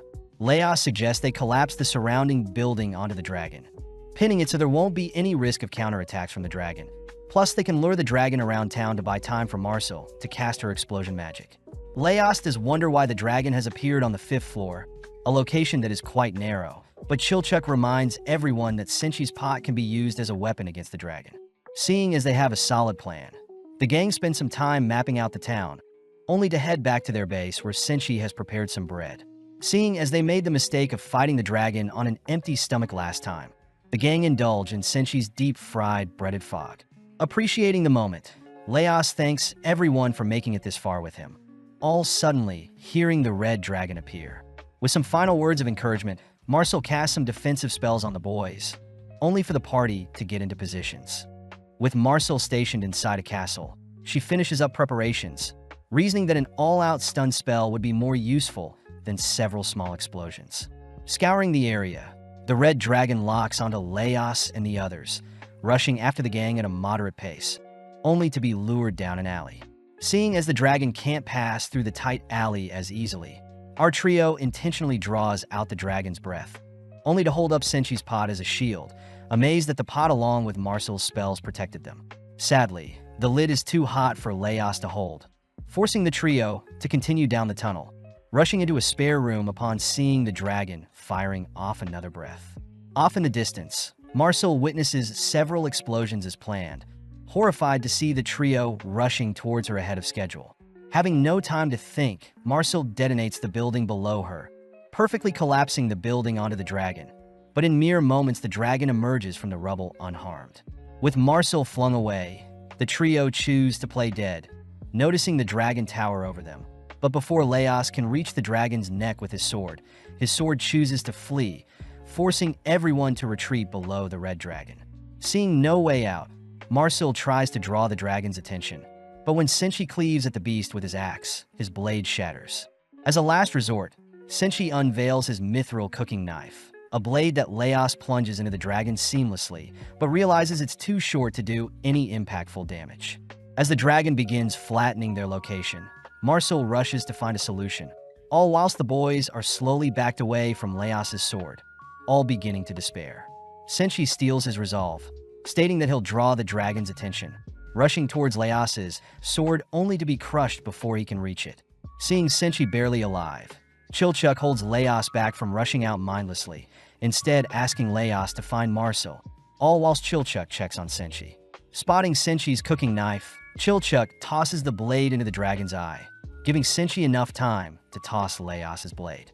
With Laos rushing into a destroyed building with Senshi's pan, Senshi and Chilchuk are smothered in rubble, all whilst Laos manages to run into Marcel.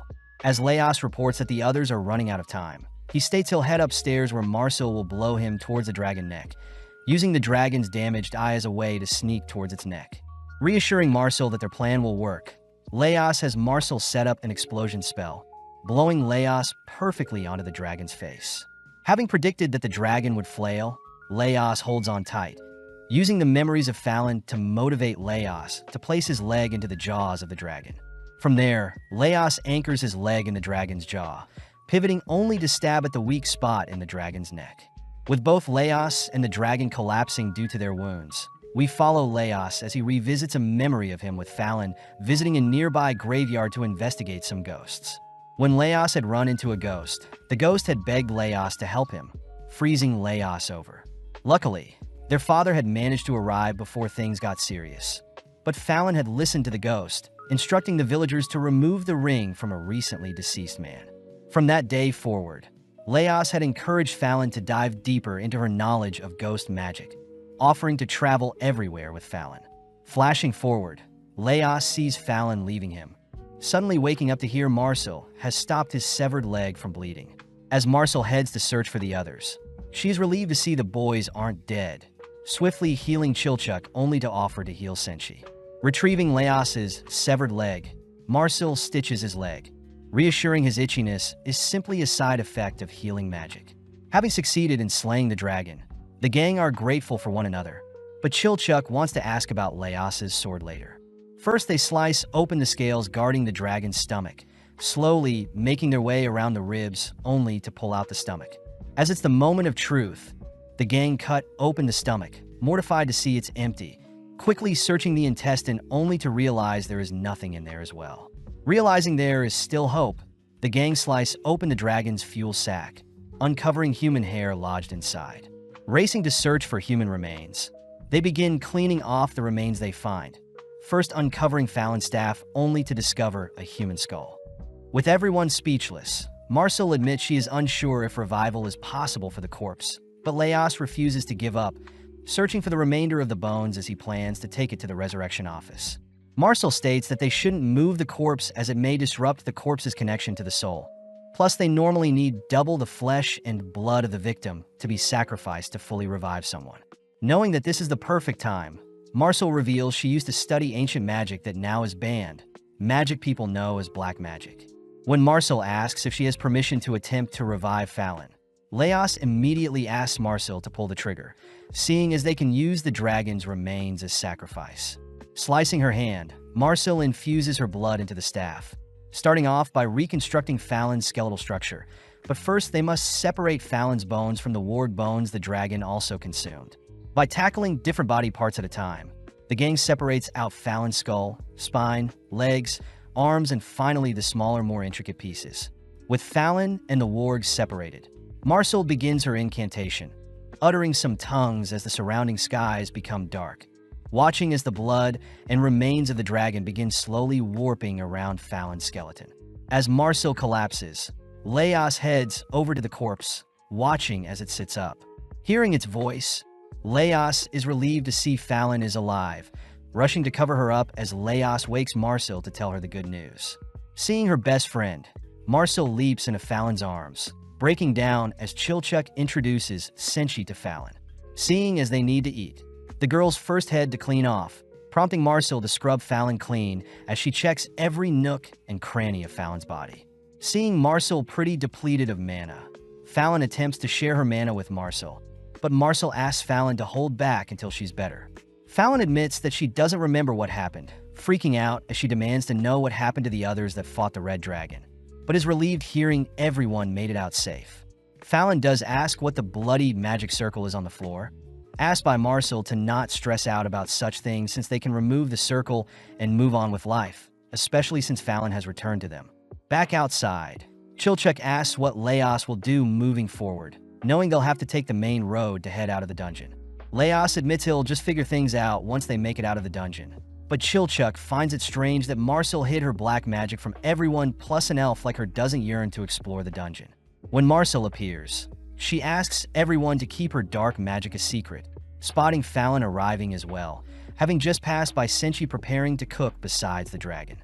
With everyone rushing towards Senshi's location, Laos cries that Senshi shouldn't start a fire near the dragon's spilled oiled bag, but sadly it's too late, all suddenly engulfed in flames as Senshi lights a fire.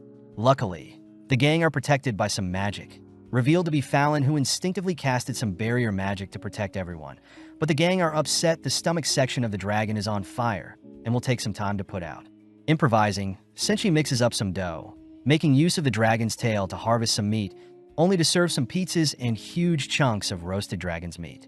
Taking the first bite, Fallon becomes addicted to the monster's meat, prompting the others to dig in as they compare the dragon's tender taste to other monsters.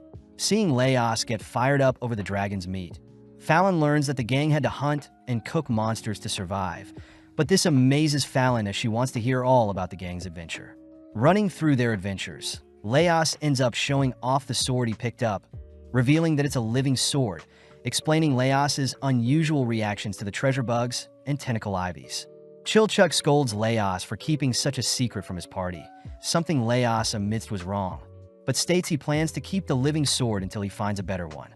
Settling in for the night, the gang are excited to sleep on beds, but Fallon turns to spot a little girl, apologizing as they'll be using her home for the night. With Laos confirming that Fallon was speaking with a ghost, Fallon and Marcel decide to share a bed, exciting Marcel as she exclaims how relieved she is to see Fallon is back with them. Choosing to say good night to Laos, Fallon notices Laos scratching his leg, instantly healing the stitch as she accuses Laos of doing something crazy.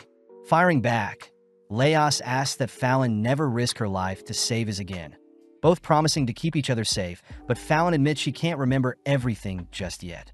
As Fallon and the others head to sleep, we cut outside to the magic blood circle Marcel drew, watching as an elf discovers what remains of Marcel's ancient magic. At night, Senshi prioritizes rationing out the dragon's meat, but out of nowhere Fallon awakens, slowly heading outside, only to begin mindlessly roaming the streets. Although the ghosts tug at Fallon, Fallon doesn't budge, only to stand before the mysterious elf. The elf demands to know what Fallon is doing, having already assigned her to search for a certain king. But at the same time, we see Laos has awoken as well. Having heard a loud noise, Laos notices Fallon is no longer sleeping with Marcel, waking Marcel up only to learn that Fallon must have snuck out of their room, horrified to realize she leapt from such a height. Freaked out, Laos quickly heads outside to search for Fallon, but seeing the dragon's corpse further decaying, Laos uncovers Fallon had knelt down and is muttering to herself. Checking on Fallon, Laos's sword begins to react, all whilst Laos hears Fallon saying she needs to search for Lord Delgal. Before Laos can react, the elf suddenly appears behind him, revealing that everything on this earth belongs to King Delgal, something that terrifies Laos as he recognizes the elf from the painting he entered. With all the pieces falling together, Laos deduces that the elf before him is the lunatic magician who created the dungeon, frozen in place as the elf reaches out to him. Luckily, Marcel fires off a warning shot ordering the elf to not move, but as the elf locks onto Marcel and the others, Laos tries to escape with Fallon. Sadly, Fallon begins to act strange, monstrally knocking Laos away, but at the same time we see the elf reveal a spellbook of their own. In mere moments, the elf begins uttering an ancient spell that summons forth creatures from the dragon's blood, an attack Marcel can't evade. Seeing as ordinary magic won't phase the bloody summons, Marcel uses her own blood to overwrite the attacking creatures, something that surprises everyone. Having cleared the creatures, Marcel asks if the elf is the creator of the dungeon, but the elf simply creates a rift in the ground, plunging the gang into a deeper floor. As the elf turns to face Fallon, we see several ghosts intervene, but the elf doesn't attack them, reassuring the ghosts that the king will return and they can all celebrate together. Standing before Fallon, the elf calls for Fallon to reveal its true form, choosing to gift Fallon with a new body as it demands Fallon to continue with its original mission. Following the gang, they seem to be trapped in a brick box, all freaking out as the walls begin to close in on them. But as Marcel prays for a second chance at life, several ghost hands appear through the wall, pulling Marcel through a trapdoor. As the gang follow Marcel's lead, they successfully escape the trapped room, all preparing to leave, but suddenly a swarm of ghosts surround them. Unprepared for the encounter, Chilchuck and Senshi muster up their remaining strength to fight, but the ghosts simply vanish before harming the gang. Chilchuck decides to scope out the area whilst the others recover, but when he opens the door, he encounters several orcs who demand to know how people entered their territory. Lead, the female orc leader, gets excited to slay an elf and human, but suddenly Senshi speaks up, declaring that he knows Lead is Zon's sister and that they're friends with Zon. Luckily, the orcs recognize Senshi as their vegetable dealer, all amazed to learn that Laos and the gang had slain the red dragon for them, swiftly rewarding the gang with their orc concoction. Taking charge, Lead personally mouth feeds Laos and Marcel the concoction. But seeing as this is the perfect time, Chilchuck asks Lead if she knows anything about an elf magician. Immediately, Lead cries that there's an elf that governs the dungeon and is responsible for maintaining order in the dungeon, and this would explain why the elf appeared now, seeing as the red dragon must have been a monster the elf was controlling. Chilchuck fears that both Laos and Marcel will want to continue chasing after Fallon once they wake up. He suggests they lie, but Senshi is clearly against deceiving the others, forcing Chilchuck to admit he fears death more than anything. When Chilchuck asks if Lead and her orcs can escort him out of the dungeon, Lead gets pissed seeing how spineless Chilchuck is, but Senshi steps in asking Lead to help Chilchuck, seeing as Chilchuck isn't a bad guy. With Senshi remaining behind with the others, Chilchuck follows Lead, all whilst cursing at the foolishness of the others to stay behind, but Lead asks if abandoning his friends was the right thing to do. Chilchuck tries explaining how they're searching for a friend, but out of nowhere a ghost appears behind Chilchuck, nonchalantly passing by him as Lead reveals the ghosts are residents of the city and are actually quite intellectual. Seeing the ghost asking for them to follow it, the gang end up back at the location of the dragon corpse, but it seems the corpse is gone.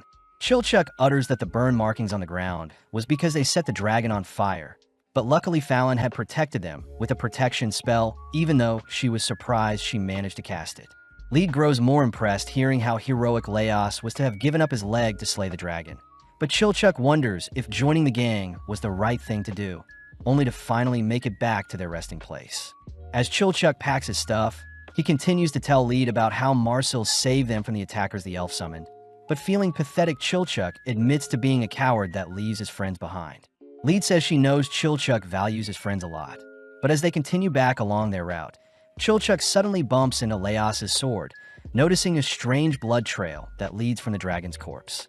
Choosing to return to the others to say his final goodbye, Chilchuck notices Laos attempting to leave, swiftly tackling him as Chilchuck cries, "Laos needs rest."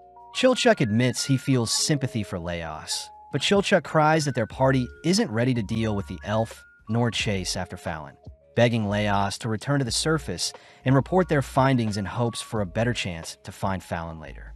Senshi backs Chilchuck up, seeing as resting and returning is the best plan. Plus, Lead has reported the red dragon's death to Zahn, and the orcs plan to assist Laos once he returns. Seeing as it's the right thing to do, Laos agrees to leave for now and return in the future. Elsewhere, we see Mr. Tansu waking up Kabru and his party with some goat's blood, ordering Kabru to head back to town to recover, seeing as they were seemingly saved from drowning. Kuro puts his sniffer to the test, confirming that the people that looted their bodies also saved them. But before the party can leave, Mr. Tansu asks to be paid for waking everyone up. Kabru remembers that they were attacked by some mermaids, but seeing Namari, Kabru seemingly recognizes her, pissing Rin off as she accuses Kabru of flirting with everyone. Mick Bell cries that their rations have also been looted, but making the right decision, Kabru declares that their party will head back to the surface to restock, seeing as they're lucky to be saved in the first place. Following their captain's lead, they all agree to prioritize their safety, but as they all cross the lake towards the stair that leads upwards, Kabru notices an absurd amount of fog enshrouding them. Seeing as his party has vanished, Kabru draws his sword, spotting a fishman marching towards him.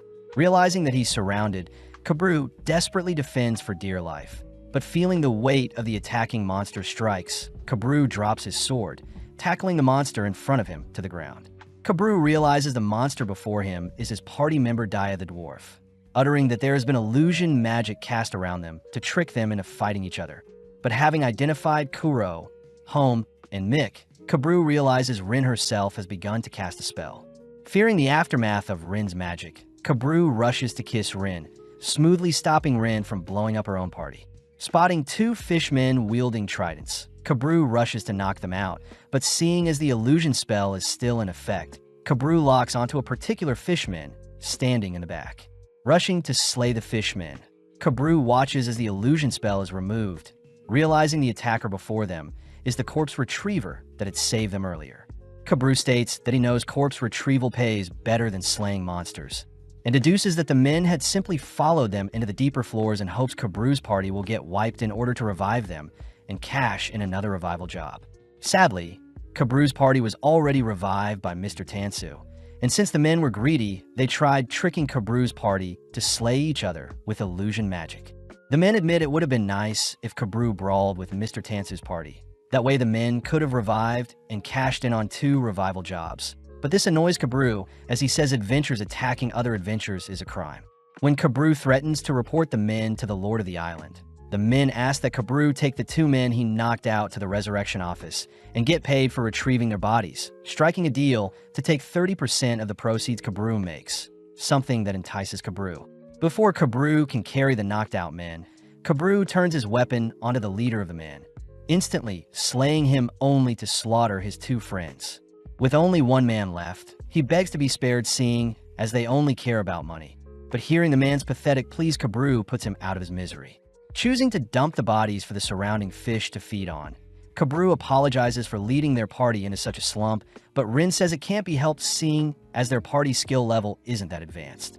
Kabru knows the Lord of the Lands only cares about profit and money, but seeing as there is no excitement or incentive to continue to explore the dungeon, it seems adventurers will no longer venture into the dungeon and slay the monsters, eventually causing the monsters of the dungeon to spill out.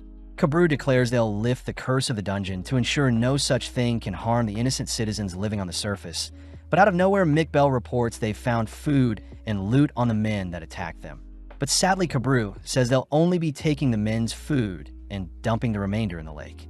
With Kabru's party agreeing to be kind souls, they all settle for a well-earned meal, all wondering how such scummy men made it past the screening process to claim rewards, or if the men are part of a more larger corrupt operation, regrettably agreeing that they won't be reporting the men to the Lord of the Land.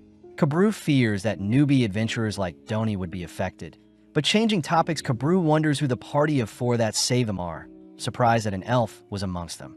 Kabru asks Rin and Home if they recognize the ghost warding spell cast on them, prompting Rin to inspect the blonde hair tied around Kabru's arm, annoyingly stating that the spell must be the work of an honor student that graduated from a top magic school.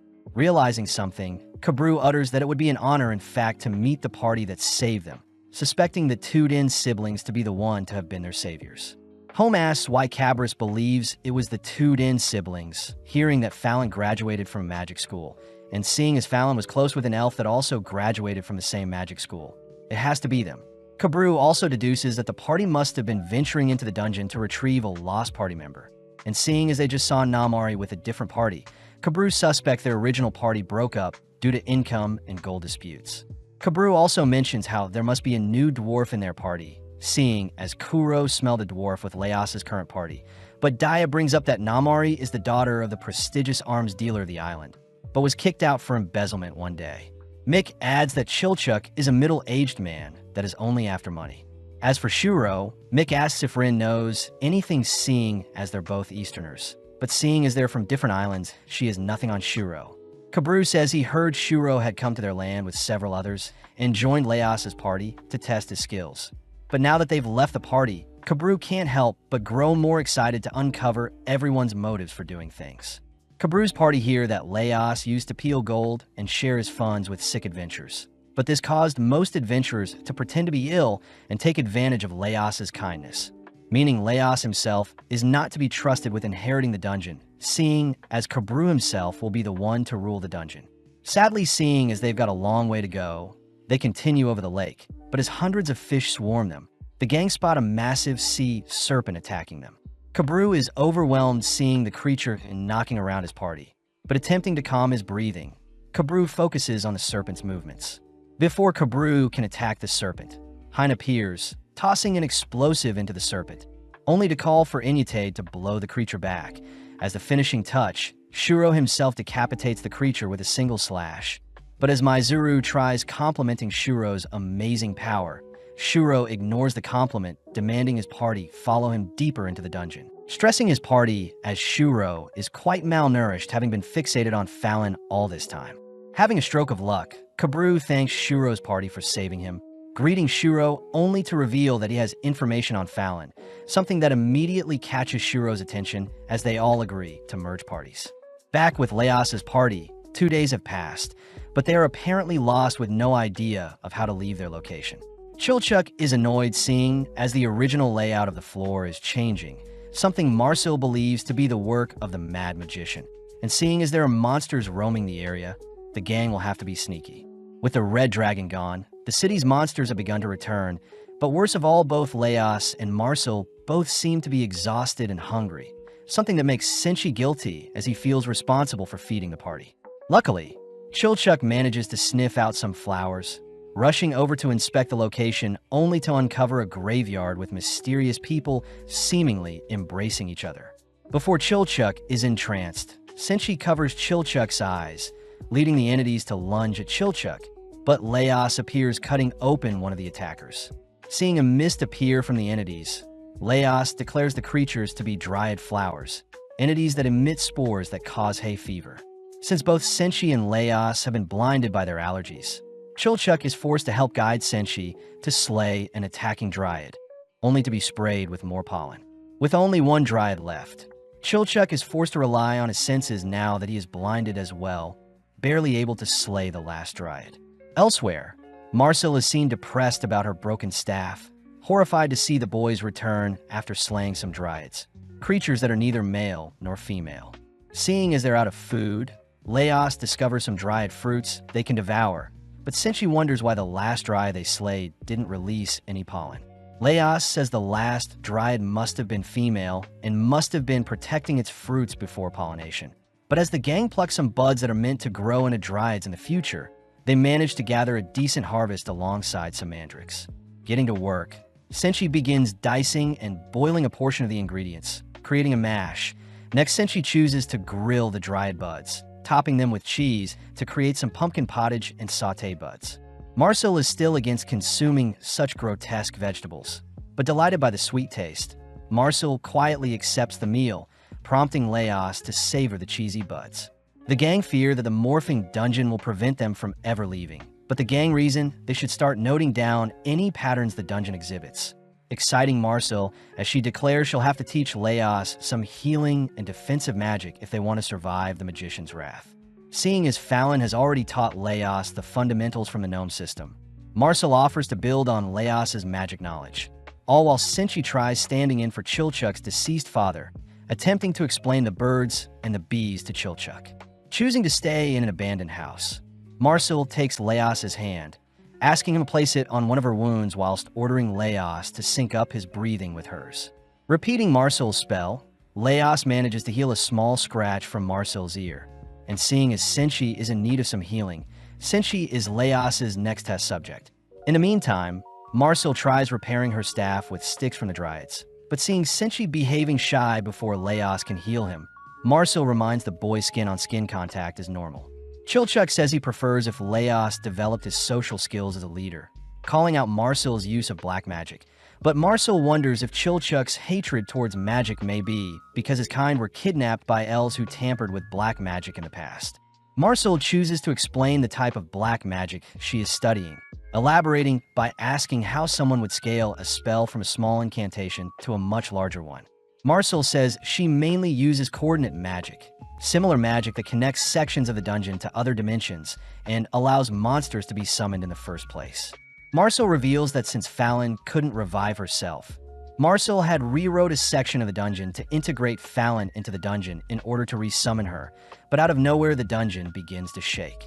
Glancing outside, the gang notice bricks from a nearby castle moving strangely, but before the gang can investigate, Leos collapses, experiencing mana sickness as it is his first time using magic.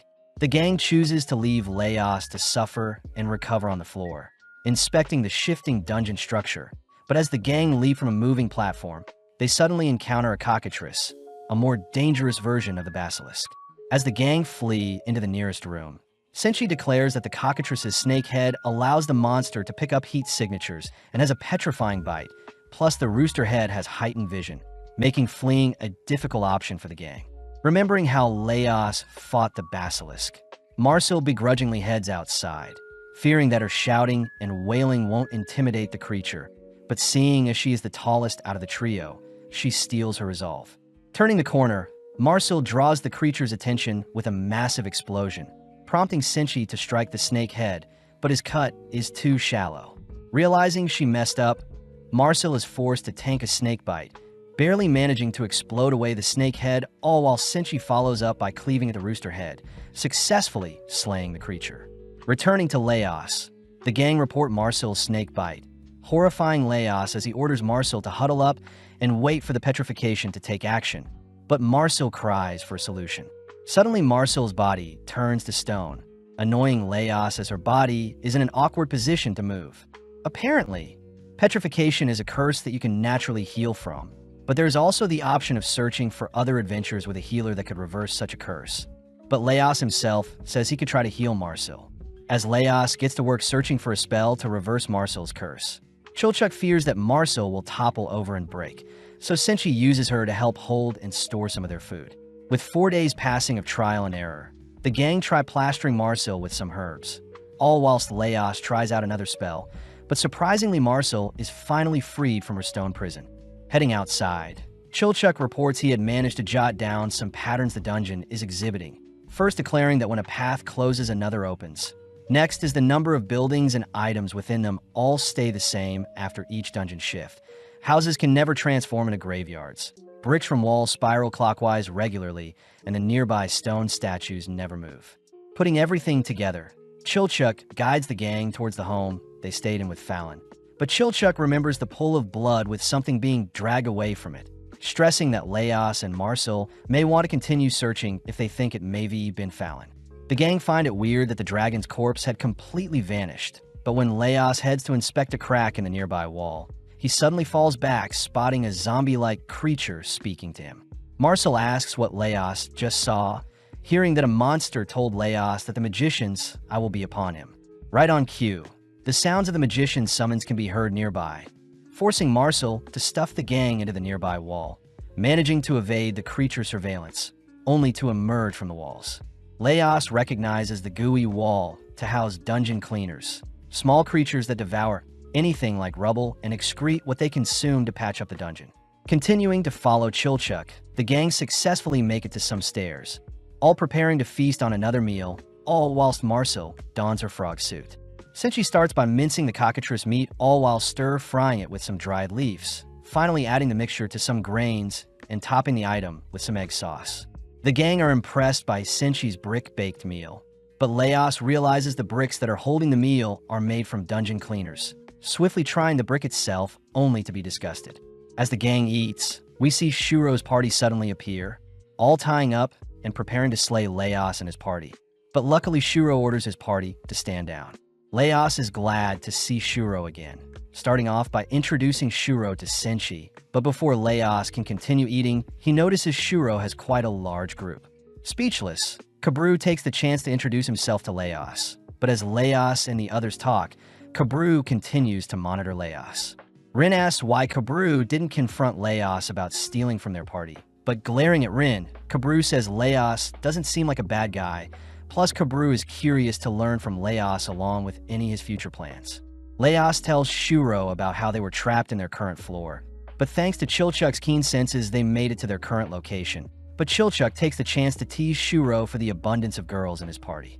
Shuro reassures everyone that the girls are his retainers, apologizing for leaving the party after Fallon helped him escape, but Shuro had to rally together a stronger team before he was comfortable with slaying the Red Dragon. Luckily, Marcel declares that their 4-man team was able to slay the Red Dragon, piquing everyone's interest as Shuro himself asks about Fallon, but suddenly Shuro collapses to the ground exhausted. Maizuru begs Shuro to eat, revealing that Shuro hasn't slept or eaten in days. But Laos finally steps in, promising to tell Shuro everything if he eats and sleeps, convincing Shuro to finally ask for his first meal in a while. Immediately, Maizuru orders Inyatade to fetch some water whilst Hein and Benikadori cook some rice. As for Asabi, she is tasked with guarding Shuro. Seeing so many people gathered, Laos advises that they split up, prompting Maizuru to task Rin, Home, and Marcel with erecting a barrier to protect their current location. As for Laos and Kabru, they help take Shuro elsewhere to rest and eat. As the others help with starting a fire, Laos is seen explaining their encounter with the lunatic mage after slaying the Red Dragon after reviving Fallon only for her to be kidnapped, but Kabru asks to know how they escaped the magician. Laos chooses to conceal Marcel's black magic, Instead explaining that they've been dining on the monsters they've slain, something Kabru finds hilarious. Shuro asks if Leos knows where Fallon could be, wondering if the orcs may be involved, but Leos reassures everyone that the orcs are working with them. When Leos utters that Fallon may have been taken to a deeper floor, he asks to speak alone with Shuro, but as Asabi guides Kabru elsewhere, we see Senshi and Maizuru discuss the importance of a well-balanced meal. Maizuru reveals that she would always cook for Shuro when he was younger, but one day Shuro had begged Maizuru to help him retrieve Fallon. A first for the young master, plus it was a northern girl that Shuro was obsessed with. Maizuru wonders how she can convince Shuro to move on from Fallon, but seeing as she must serve Shuro, Maizuru says she'll put her full efforts into ensuring Shuro is happy. Having created a standard Eastern meal, Senshi and Maizuru rush over to serve Shuro the meal, but upon entering the room, we see Shuro choking out Leos. Maizuru demands to know what happened, only for Asabi to utter that Leos had used black magic to revive Fallon, something Shuro cries is illegal. Shuro says Fallon will surely be captured and tortured, plus the elf from the west may also intervene, but Leos states it was the only way to bring Fallon back, something that makes Shuro draw his sword. As Shuro quivers at the crime Leos had committed, we pan out to see Fallon observing the gang's gathering, now housing a monstrous half-human body, all whilst promising she'll find Lord Delgal. The attacker demands the boys drop their weapons, but getting a closer look, Chilchuk realizes the attacker is Asabi, one of Shuro's retainers. Asabi demands that Marcel free her using her black magic, but Marcel doesn't know what Asabi is talking about, learning that Asabi has a curse around her neck whilst the second curse is keeping her as a beastman. Chilchuk knows that beastman can be genetically engineered and are normally created with the use of black magic and involve mixing the souls of a human and beast. Marcel starts by inspecting the curse and Asabi's neck, hearing that the curse may harm Asabi if Maizuru herself doesn't refresh the cooldown. But as Marcel works on dispelling the Eastern curse, Asabi demands to be fed. Spotting some leftover rations, Asabi scoffs down the item, only to begin choking on the meal, prompting Senshi to promise to make a warm drink for her. Senshi gets to work cooking some garlic, rice, and mushrooms. Saddened to see this is all he can make, but luckily he has cheese to finish up the risotto. At first, Asabi refuses to eat such a meal, but upon catching a whiff of the scrumptious food, Asabi scoffs down the meal like a child. The gang can't help but notice how sporadic Asabi is eating, but upon seeing Asabi being picky and tossing away some mushrooms, Senshi gets pissed, ordering Asabi to treat her food with respect and eat what she threw away. With Asabi refusing, Asabi's neck curse suddenly gives rise to a monstrous entity that stabs at Asabi. Luckily, Senshi tackles Asabi to safety, fixated on teaching Asabi proper table manners. But seeing the entity approaching Senshi from behind, Leos rushes to cut it down. Magically, Leos misses the target, crying out for Senshi to be careful. But inspecting the creature, Senshi identifies the entity to be holding a delicate meat carving knife. As Senshi retrieves his pot, he manages to block the entity's strike, ultimately shattering its delicate blade. Following up, Senshi manages to pin the creature to a wall, allowing Leos to set the creature on fire. Asabi is surprised Leos and his party is so caring for her, choosing to reveal that she's been searching all her life for someone to help break her curses. But Marcel sadly informs Asabi that she has no idea of how she can separate Asabi from the beast soul within her.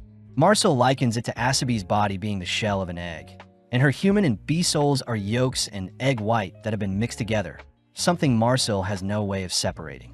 Asabi demands to know why Leos and his party are chasing after Fallon then, hearing that Leos isn't too sure himself as he plans on at least reaching Fallon and stopping her from attacking others.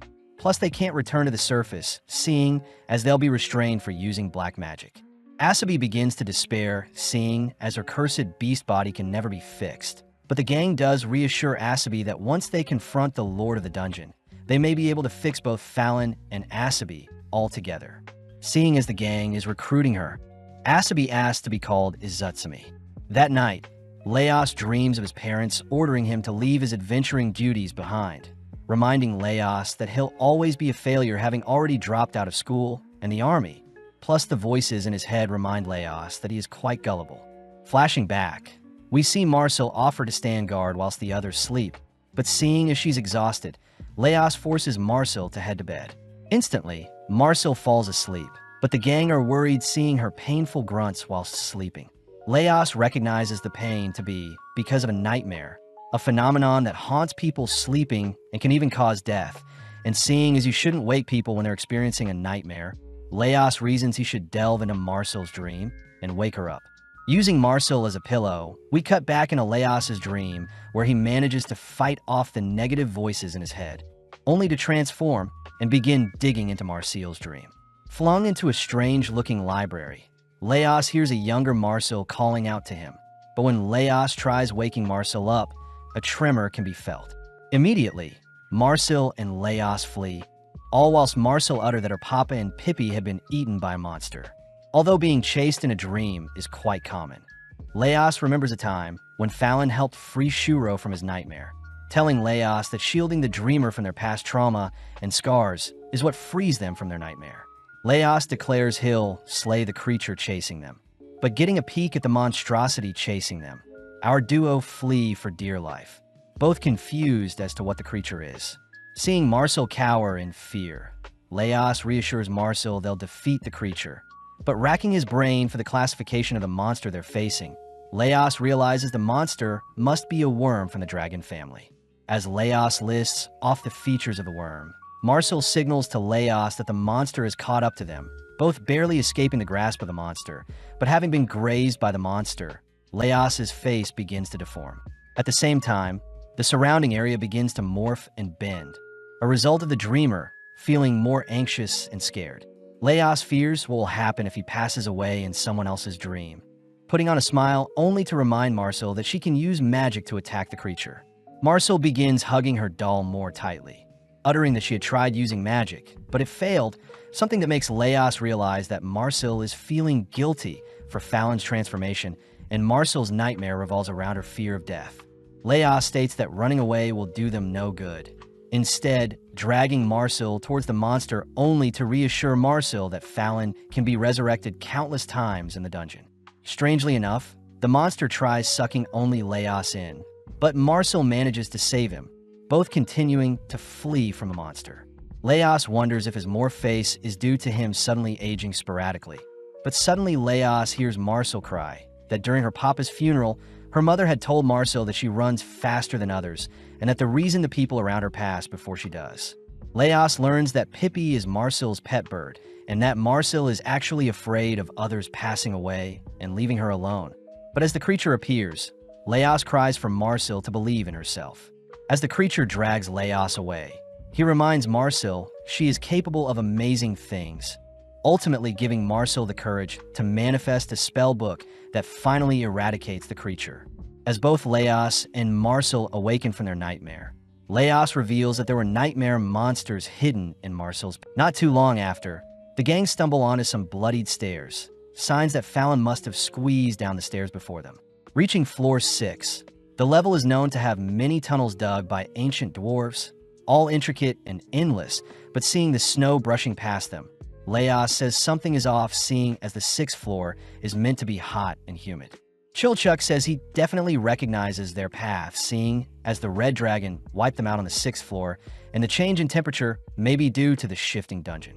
Leos says it is hard to follow Fallon's bloodied tracks with the snow covering it, but the gang reason they should head to where they were wiped out in hopes of retrieving their belongings. Chilchuck demands to know what Leos plans to do with the Mad Magician. Hearing as Leos mentions the name Lord Delgal, the person the Red Dragon is seemingly searching for. Marcel recognizes Lord Delgal to be the last king of the Golden City that fell a millennium ago, and a lot of the loot found has inscriptions of him, all praising him.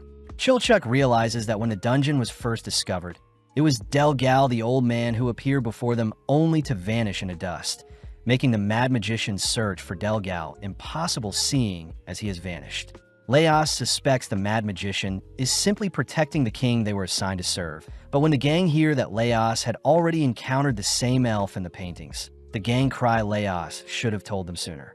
Marcel says it's unique for an elf to live over 1,000 years, since the average lifespan of an elf is around 500, and there is no magic in the world that can extend one's lifespan. Leos says they can maybe show that they aren't enemies of Delgal nor the magician, But as the gang continue along the tunnel, they're all struck by harrowing cold winds. Fearing they'll get separated, the gang all decide to hold onto each other, barely managing to make it to a nearby shelter. Drowned in darkness, Marcel lights up their surroundings, but surprisingly, there seems to be a few extra party members. Inspecting the members, Laos says there are shapeshifters amongst them, normal encounters when Laos was working his hometown. Although the creatures aren't immediately violent, they tend to devour the original copy and take their place, frightening everyone. Luckily, Laos's clones are clearly incoherent and non-realistic, a feature of the shapeshifters as they can read memories and morph based on how other people expect them to be. The gang first rule out a masculine-looking Marcel, only to pick out a copy of Chilchuk and Senshi based on their irregular clothing, ultimately locking up a portion of the copies. Laos knows that attacking the remaining copies will end in a brawl, so the gang continue sifting through the copies, first demanding that Marcel's copies show off their magic books. Luckily, the gang are able to apply the same technique to remove one of each copy, leaving only pairs for Marcel, Senshi, and Chilchuk. Unable to pick out the fakes, Laos reasons they should all cook up a meal, but the gang fear that Laos still won't be able to figure it out. With the pairs all ordered to create their own meals, Laos starts by observing Chilchuk's sitting habits. But when Chilchuk A asks for help with opening a jar, Chilchuk B cries that the real Chilchuk would never do such a thing. As Laos notes down the Chilchuk's behaviors, he moves on to Marcel, only to observe Marcel be complaining as usual, whilst Marcel seems cool, calm, and collected.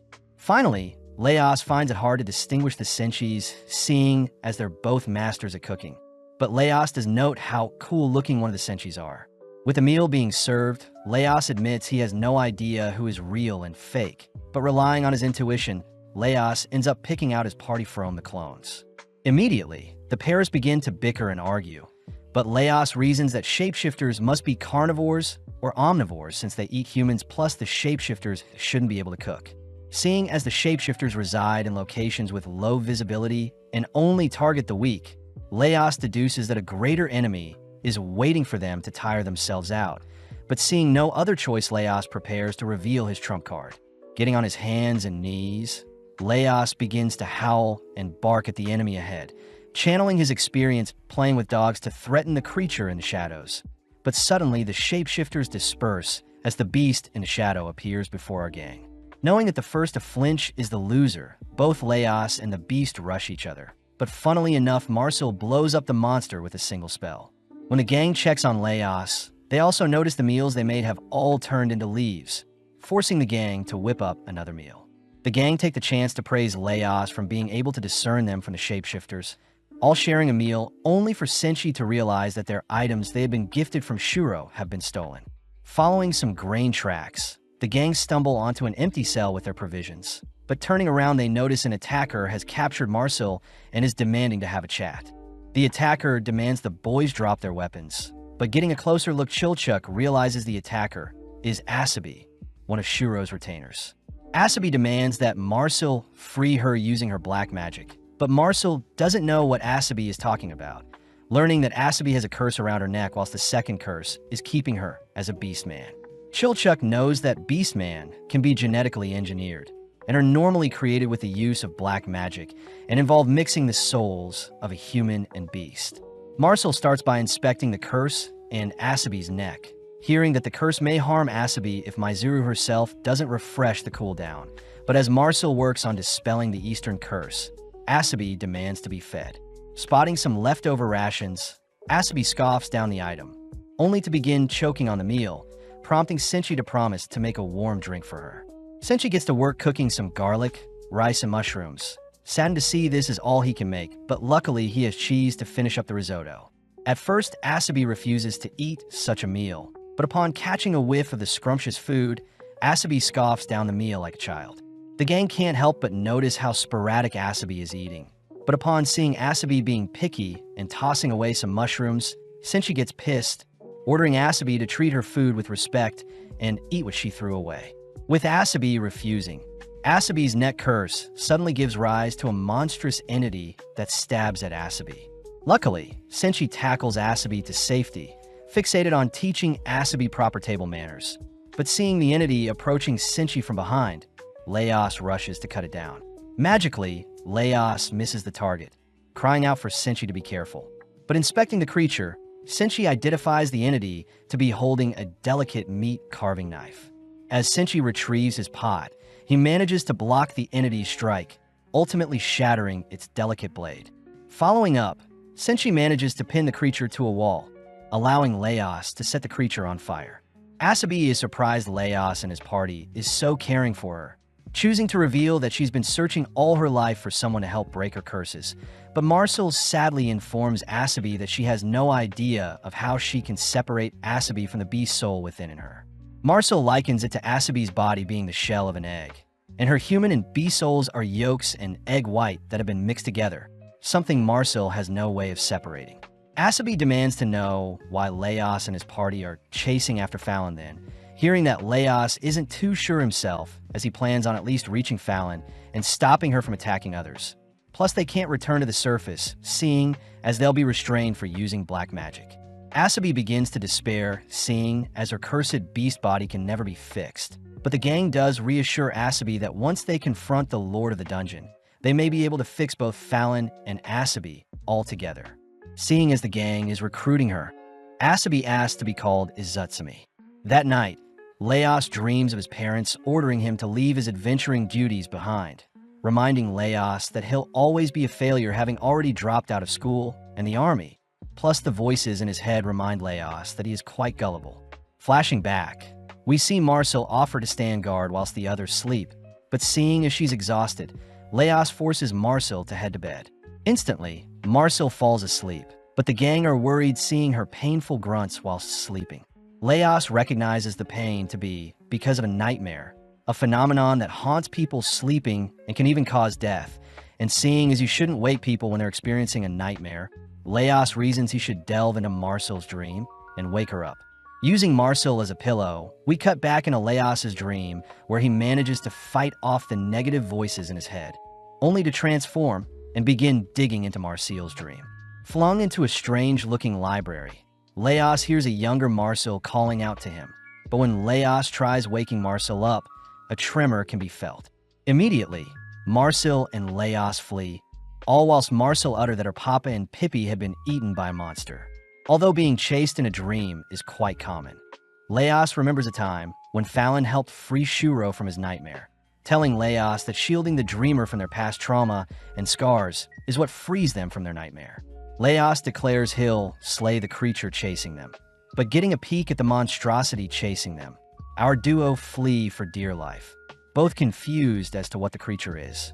Seeing Marcel cower in fear, Laos reassures Marcel they'll defeat the creature, but racking his brain for the classification of the monster they're facing, Laos realizes the monster must be a worm from the dragon family. As Laos lists off the features of the worm, Marcel signals to Laos that the monster is caught up to them, both barely escaping the grasp of the monster, but having been grazed by the monster, Laos's face begins to deform.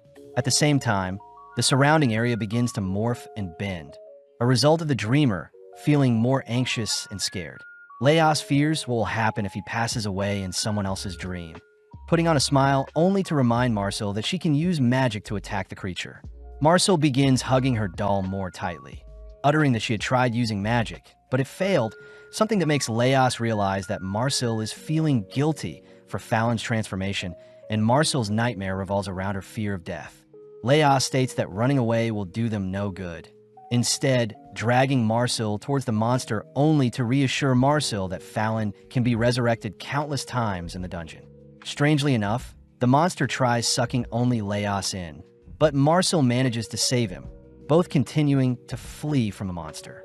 Laos wonders if his morph face is due to him suddenly aging sporadically, but suddenly Laos hears Marcel cry that during her papa's funeral, her mother had told Marcel that she runs faster than others, and that the reason the people around her pass before she does.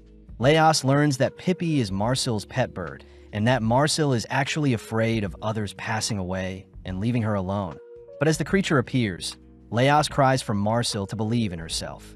As the creature drags Laos away, he reminds Marcel she is capable of amazing things, ultimately giving Marcel the courage to manifest a spell book that finally eradicates the creature. As both Leos and Marcel awaken from their nightmare, Leos reveals that there were nightmare monsters hidden in Marcel's pillow. Leos gets to work cleaning the nightmares off, uttering that they're known as shun, creatures related to dragons. Steaming and seasoning the nightmares, the gang indulge in their plump taste, all whilst watching the nightmares project the memories of Marcel's dream. Heading through a narrow passage, the gang squeeze through a tight gap, ultimately falling into the pit where they fought the red dragon. With the place frozen over, Marcel utters that it was believed the pit was the deepest in the dungeon, but recently a magic door had been discovered. In their last expedition, the gang had started to sketch out the door for the Lord of the Island, but it was their encounter with the red dragon guarding the door that put everything into motion. Getting to work searching for their lost gear, the gang notices a decent amount of it has been ransacked, but luckily Marcel's sleeping bag and Leos's clothes aren't touched. As for their food, it seems to have been eaten, but seeing as other things have been untouched, Chilchuck reasons that only monsters have visited their location. Seeing Marcel sneezing, the gang start to set up camp, but off to the side we see Asatsumi pocketing some loot. Luckily, Chilchuck orders Asatsumi to return what she just stole, scolding her for stealing, but Asatsumi fires back by stating Chilchuck's kind have stories of their legs being lobbed off for stealing. Marcel tries calming the duo down, only to be called to inspect an ice ball that seems to have frozen fish in them. Marcel reasons it's the perfect chance to teach Leos how to draw a magic circle. Happy to hear Leos is getting used to his magic fatigue, but his hallucinations are getting worse. Marcel recognizes the fish to reside from the fourth floors, believing a current must have washed them and froze them in their current location, but Marcel puts Leos to work having him help draw up the magic circle. With the circle complete, Marcel infuses her magic into the circle, creating a massive rupture onto the ice ball, but the ice ball is revealed to be an ice golem in disguise. Funnily enough, Senshi remembers accidentally losing one of his totems, reasoning it must have been washed away and gave birth to the golem before them. As the golem roars, the icicles in the ceiling begin to shatter, all falling towards the gang, but Leos chooses to tank several of them to protect Marcel. As the golem prepares to smash Leos, Asatsumi draws its attention, hearing that they need to break its core to destroy the golem. With Asatsumi keeping the golem distracted, Chilchuck scans the golem from afar, but Asatsumi seems to have gotten stuck in the snow, suddenly mauled by the golem. Luckily, Asatsumi escapes unharmed, watching as Chilchuck fires an arrow at the golem's head, but as Asatsumi checks where the arrow landed, she realizes the golem's core is in its forehead.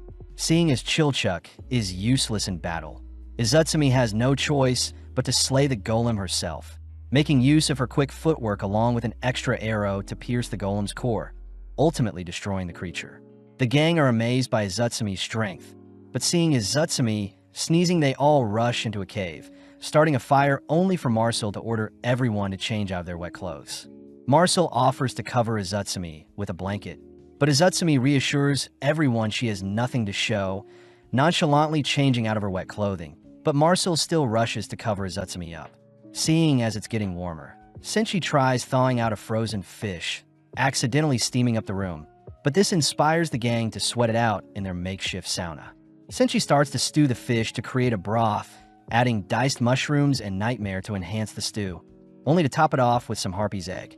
With Senshi steaming their egg concoction, he quickly stops Asatsumi from eating first, asking everyone to gather only to finally serve up his grilled fish and steamed egg dish.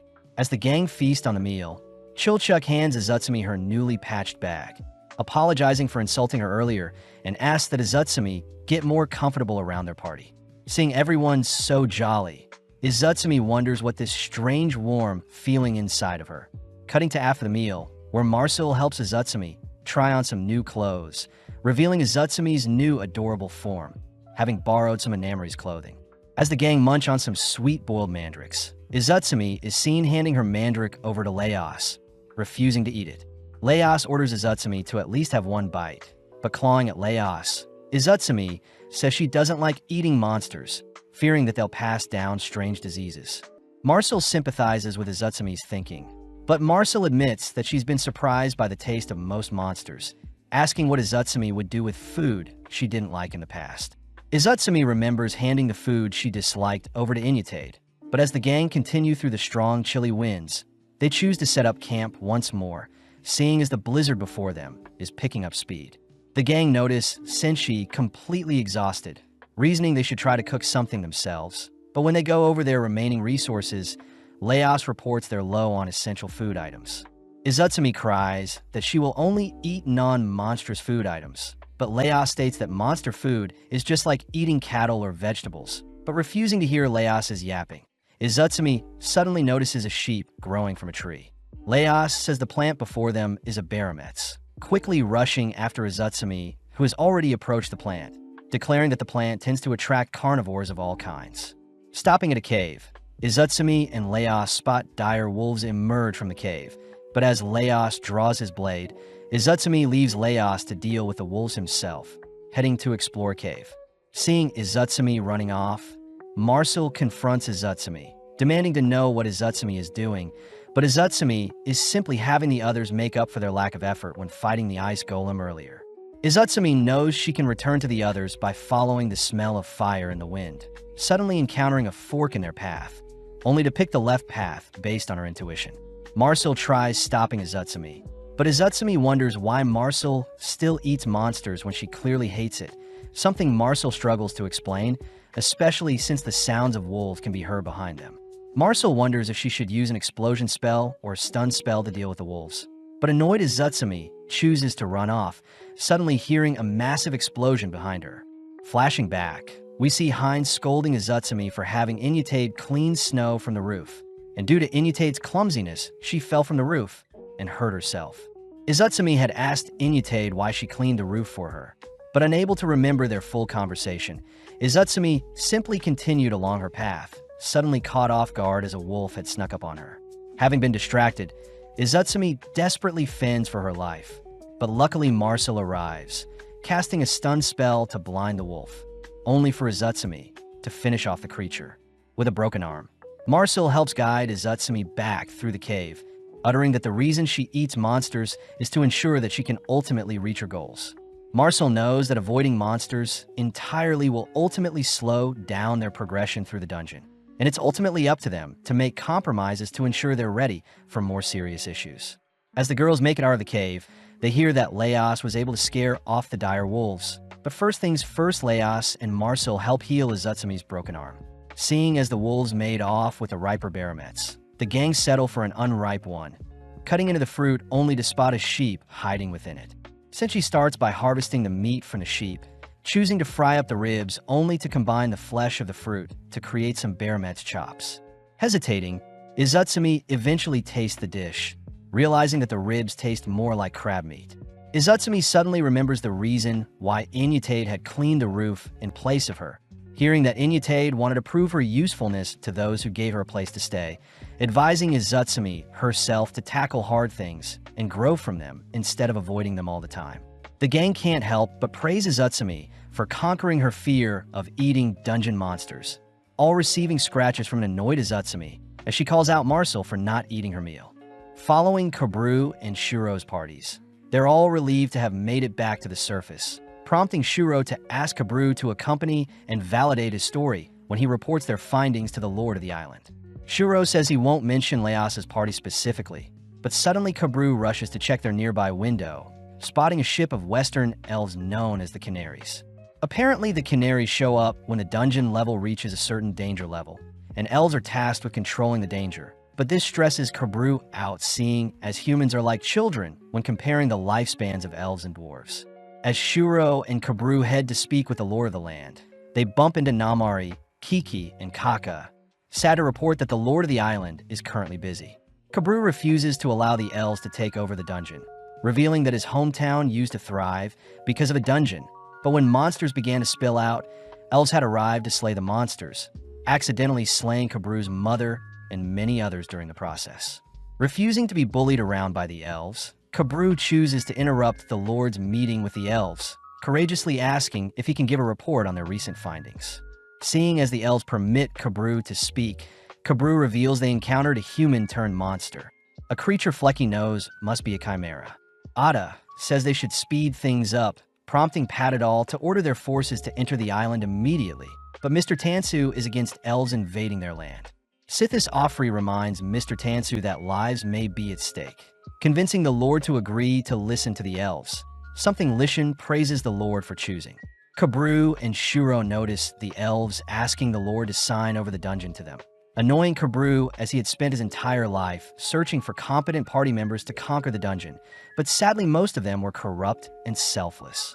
When Kabru had heard of Leos, he was intrigued by his character along with his strange party members, reasoning that Leos himself is the closest person they have that can rectify the ever-changing situation in the dungeon.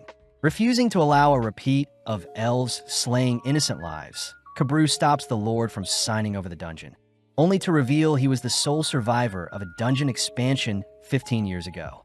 The elves recognize Kabru to be the kid who originally lived in Ataya, and it was their vice commander that took Kabru in and nurtured Kabru for a few years. Kabru admits that due to his race, he was unable to capitalize on the kindness he was bestowed, putting on an act to get the elves' attention. But Mithrin speaks up, asking Kabru to get to the point. Kabru says that although the dungeon in Ataya was destroyed, the aftermath caused many undeads to slay many innocent lives along with elven soldiers, something Kabru fears is bound to happen if the elves attempt to destroy the dungeon. Kabru instead suggests they seal the dungeon, asking to be put in charge of evacuating the current adventures in the dungeon. But as the elves discuss such an idea, Mithrin agrees to put Kabru in charge, but they will be keeping a close eye on Kabru in case he has ulterior motives. Back with Leos and the gang, we see Senshi experimenting with different poaching methods for an egg, only to whip up some sauce using the egg yolk and oil, serving up some eggs Benedict for the gang. But as they scoff down the creamy eggs, Asatsumi is seen acting strange, having thought she had detected a presence nearby. Leos cries it may be that his hallucinations are real after all, revealing that at first the voices in his head were vague, but after it manifested more clearly, Leos had been trying to ignore it. Finally speaking with the voices, Leos says the ghost before them was the one that saved them from the magician's trap, but suddenly the ghost offers to show Leos something cool. With Leos accepting, the gang are suddenly pulled into a different realm by some ghostly hands, all waking up to see a magnificent palace before them. Running into a carriage driver, Leos tries explaining they came from a dungeon, but immediately the carriage driver gives him a ride into town, all noting how monsters in town are quite tamed.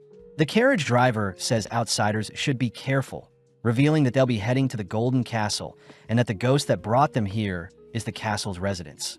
But Leos hears they'll be meeting the castle's residents in a bit and that they were chosen. Stopping for a bit, the driver speaks with a villager, asking the gang to wait until their master arrives, but it seems the gang's arrival has drawn in a crowd. Leos chooses to inspect the monsters within the village, amazed to hear that the town milk minotaurs for cow's milk, something that amazes Leos. Senshi is more fixated on the town's agriculture, impressed to hear the village is replicating the ecosystem above ground. But as we cut to Marcel, we see her taking care of Asatsumi. Seeing the village girls offer to dress her up, Marcel accepts, only to be placed in some funky clothing. Chilchuk himself is seen trying out the town's booze, frightened to hear that the youthful-looking person before him had been brewing alcohol for 600 years. As the boys unite to explain their findings of the amazing features of the town, they suddenly notice Marcel and Asatsumi all dressed up, something that embarrasses Marcel. Leos wonders why Asatsumi is acting so childish. Something Marcel suspects is due to the barrier around the town that suppresses aggression in monsters and indirectly Asatsumi's half-monster self. Marcel is annoyed she can't decipher the barrier's spell, admitting she would have loved to stay in the town forever, but just then the gang are called to meet the town's master. Introducing himself as Yad Malini, the grandson of Lord Delgal, but before Yad explains the reason the gang were summoned, he serves up a feast for the gang. The gang hear that the town don't normally eat monsters, nor do they eat at all, revealing that the mad magician had placed the curse of immortality on them, and therefore they no longer feel hunger. Yad admits he was never able to figure out why the magician had cursed them, having barely remembered his grandfather blaming himself for being the reason the magician turned to black magic in the first place. And eventually Delgal sought out help from people on the surface, never returning. Yad is relieved that his grandfather was able to make it to the surface before passing away. But apparently other villagers had tried to leave as well, but due to their immortal bodies their flesh was ripped away from them, leaving them to wander around in the dungeon in their ghost-like form. Marcel asks why they were summoned, learning that Yad and his village believe in the prophecy of a person wielding a winged sword that will slay the mad magician and free the townsfolk from their immortal curse. Leos does agree that his sword has wings, but seeing that there is also a lion face on his sword's hilt, Yad reveals that the winged lion is the guardian deity of their village. Apparently, the winged lion had been chained up by the mad magician, but the villagers are still able to read the lion's prophecies when they dream, and is the reason why Delgal left for the surface to begin with. Yad chooses to reveal the entirety of the prophecy, stating that the person wielding the winged sword will slay the mad magician and claim the dungeon for themselves, personally asking if Leos can fulfill the prophecy and set them all free. That night, Leos feels bad for agreeing to free the villagers, wondering why Kinsuk had sprouted a lion head out of nowhere. Senshi mentions how the food they were served was quite bland, stating that it was strange that people who don't eat tend to their fields and regularly clean. Something Senshi suspects is to keep them sane and human. As the gang head to bed, Senshi reminds Leos of what he promised to Zon the Orc Chief, asking Leos to really consider his future, especially since Yad's touch was depressingly cold. The next morning, Leos awakens and smells something sweet, choosing to investigate the source of the scent only to spot Senshi flipping pancakes and entertaining Yad. As the gang sit down for breakfast, Yad admires the gang's appetite, but when offered a taste himself, Yad can only comment on the pancakes' soft and warm textures. Yad reveals that in the past he would sit at the table with his grandfather and his parents, and Thistle the lunatic mage would always be by Delgal's side. Apparently, Yad's great-grandfather had welcomed Thistle as a jester, and over time, Thistle became like a brother to Delgal, but when Delgal ascended the throne, Thistle began to study magic. Since the kingdom had many relics left behind by the dwarves and elves, it was natural that Thistle discovered black magic, and eventually Thistle's thirst for knowledge consumed him, leading to immortality spells being cast upon their kingdom. Leos wants to speak with Thistle and understand his motives, but Yad warns against it, as Thistle is quite strict with who he talks to, and has slain people who even tried helping Delgal escape their town. At the same time, we see some of Thistle's summons scanning the village, all whilst Yad orders Leos to keep contact with Thistle to a minimum. Yad instead suggests the gang try and speak with the winged lion, as it will be their best bet at defeating Thistle, only to lead the gang towards an exit in their kingdom that reattaches to the dungeon. With the townsfolk handing the gang some supplies, the gang are escorted away by some ghost, but as the gang leave, Thistle suddenly appears demanding to know who he was talking to just now. Falling through space, the gang appear in a strange location, a place Leos recognizes as a reservoir crafted by ancient dwarves. Chilchuk says his compass isn't working, plus Senshi seems to be sick, but as the gang chat about their next course of action, we see Asatsumi returning back to her normal self. As Leos and Marcel scope out the area, Senshi asks if Chilchuk can see the markings on the pillar next to them, only to request Chilchuk to replicate the symbols onto the surrounding pillars, as this will help them determine their location. Getting to work, Chilchuk helps Senshi figure out they're somewhere southeast, but just then Leos and Marcel return to the group, crying that they've found tracks resembling Fallon's. Leos does admit it could have just been a griffin, a creature with a lower body of a lion and an upper body of a bird, but hearing the news, Senshi begins to quiver. The gang declare they'll prepare to track down the creature, but Senshi states he can't, trying to come up with an excuse, but the gang aren't listening. At that moment, the griffin attacks from above, barely missing the gang, but seeing the creature up and close, Leos is amazed. Annoyed, Marcel prepares to shoot the creature out of the skies, but Senshi strangely begins to flee the scene, ultimately attracting the griffin's attention. Running for dear life, Senshi wounds up, getting snatched by the griffin, horrifying the gang as Senshi is quite defenseless. Leos begins to have a mental breakdown, especially since the griffin could have taken Senshi anywhere. But luckily Marcel says she'll summon familiars to help look for Senshi. Marcel explains there are 3 types of summoning magic, the first being the domination of existing monsters. But this process is complex and could alert Thistle to their location. The second is altering existing plants and animals into monsters. And finally is the creation of a monster from scratch. Leos fears that such a thing sounds complex, but Marcel says it is if they were summoning an autonomous creature, but for their case, a mobile one will do. With Marcel preparing the magic circle, Marcel asks Leos to retrieve all the food they have, only to ask if Marcel can teach him what she's doing. Marcel immediately refuses, prompting Asatsumi to ask who Senshi is and how the gang met him. But the gang admit they don't know too much about Senshi. Chilchuk did find it weird that Senshi had been studying monster food for over 10 years, but the dungeon was only discovered 6 years ago. Plus, Senshi has rare equipment, can read ancient dwarven code, and fears a griffin from an unknown floor. Chilchuk fears Senshi is hiding something sinister, but Leos calms Chilchuk down, stating that they'll all clear things up once Senshi is rescued. As Marcel wraps up her preparations, she begins to channel her magic into the magic circle, finishing up the spell only to unveil her summons. Surprisingly, 3 adorable-looking creatures have been summoned, something that disappoints Leos.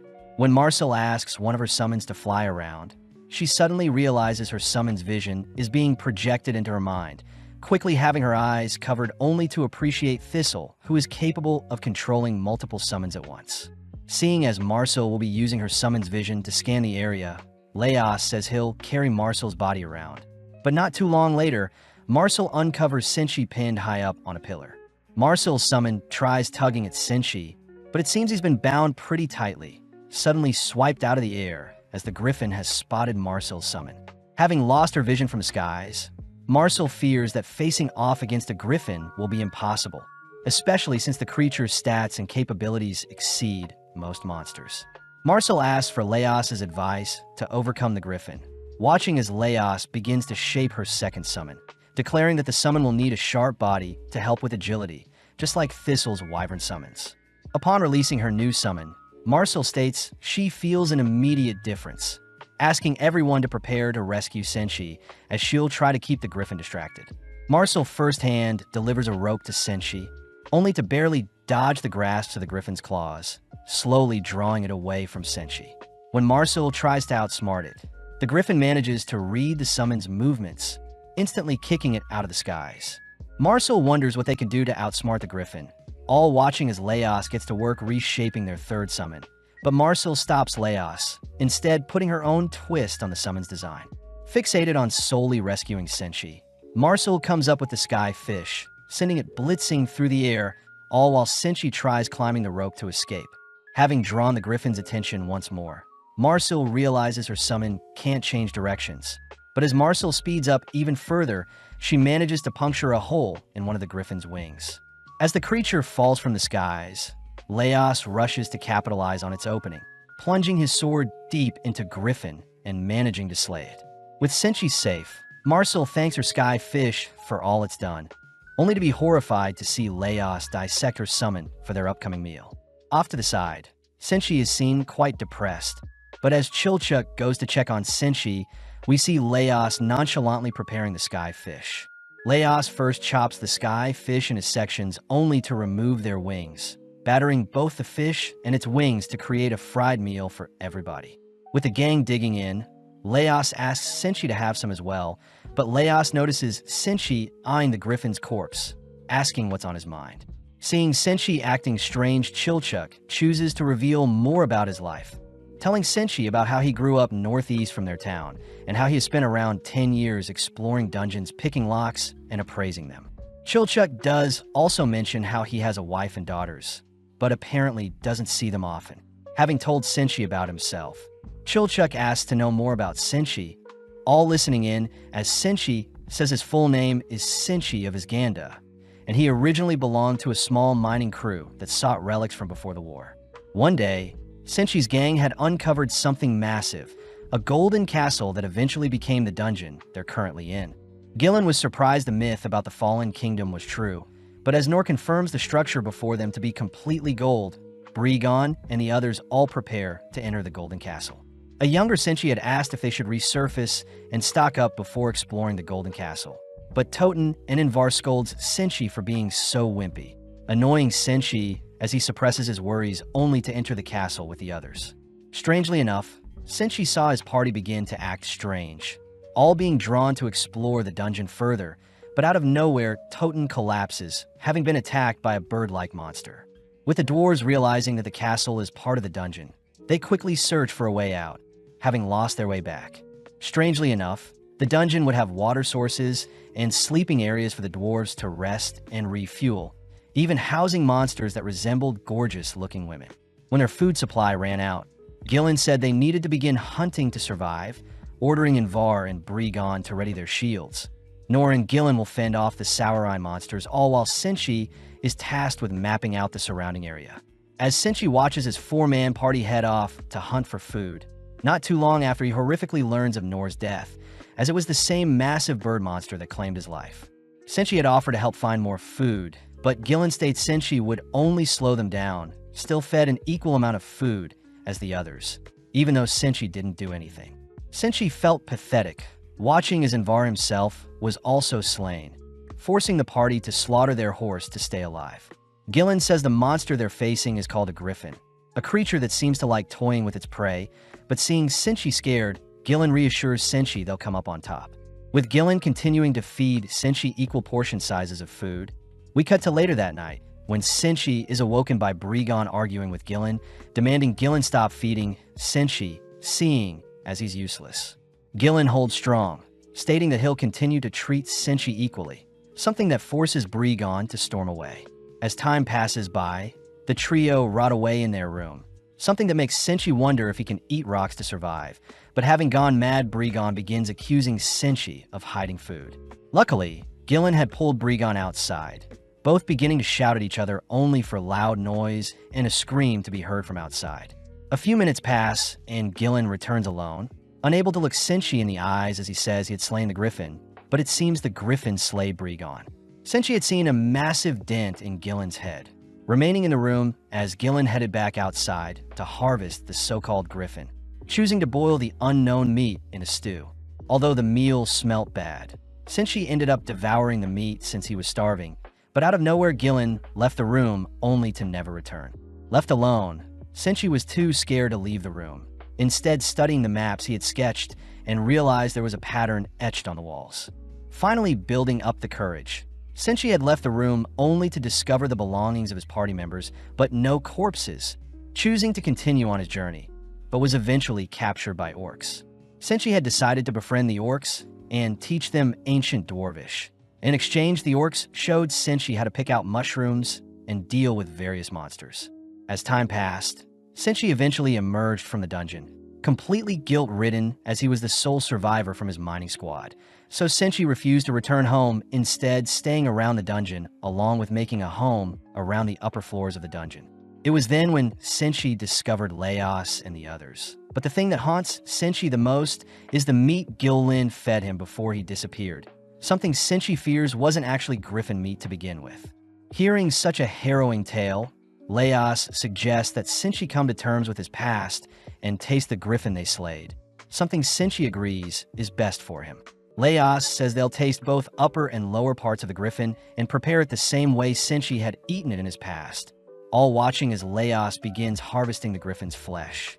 Laos found it weird that a carnivore like the griffin didn't eat Senshi's party after hunting them, nor did the griffin attack the horse Senshi's party had. As Laos begins slicing up the griffin's flesh, he also reasons that the dent on Gillen's head was blunt, so it couldn't have been done by a griffin's sharp claws. Laos wonders what other flying creature could deal a blunt blow, but seeing as the water is boiling, Laos prepares to dump the bland meat into the water. Sadly, Laos gets distracted by some mushrooms nearby, leaving Senshi to conquer his fears as he boils the griffin meat only to dine on the meal.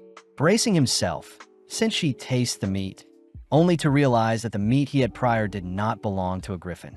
The gang scolds Laos for confirming Senshi's worst fears, but Laos reassures everyone that Senshi didn't end up eating his party member and it was actually a hippogriff that Gillen slayed.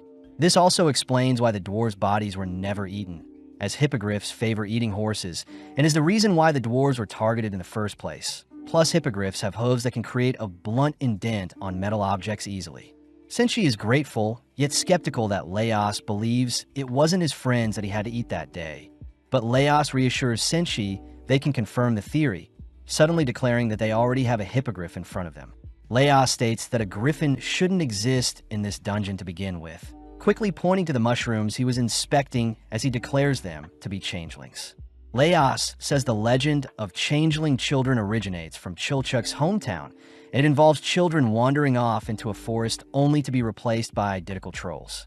At first, people believed it to be the work of magic, but in fact it was mushrooms that could cause subtle changes to those who stepped into a ring of them. and now the changeling mushrooms are quite rare to find after being eradicated. Laos says that the griffin they face exhibited signs of actually being a hippogriff, choosing to test the theory as Laos places a slab of griffin meat into a circle of changeling mushrooms only to watch the meat revert back into hippogriff flesh. Now stewing the hippogriff meat, Senshi once again is tasked with testing his suspicions, slowly tasting the meal only to begin to break down. As tears stream down Senshi's beard, he confirms that it was not his friends that he had to eat that day, declaring that he'll repay Laos and his party's kindness by helping the gang rescue Fallon and slay the mad magician. Funnily enough, the gang accidentally step onto the changeling mushrooms, all collapsing later that night as they all feel queasy all of a sudden. Forcing himself out of bed, Laos realizes his body has changed drastically, horrified to discover everyone has changed races, with Laos becoming a dwarf, Senshi becoming an elf, Marcel becoming a half-foot, Chilchuk becoming a tall man, and Asatsumi becoming a kobold. Seeing as they need to retrace their steps to revert back to their normal selves, the gang don each other's clothing, all heading through the ever-changing dungeon. Slowly, the gang get used to their new bodies, navigating through various traps, only to stumble onto the magic door, the deepest documented point in the dungeon. Laos notices some adventurers had set up outside the door, but it seems they may have teleported away before proceeding onwards. Laos says since the dungeon is ever-changing, he suggests they proceed, even with their bodies all messed up, all heading to inspect the door only for Marcel to point out there is magic flowing through it. Out of nowhere, Laos's blade, Kinsuk, begins to sprout tentacles, suddenly reaching towards the giant door only to begin opening it.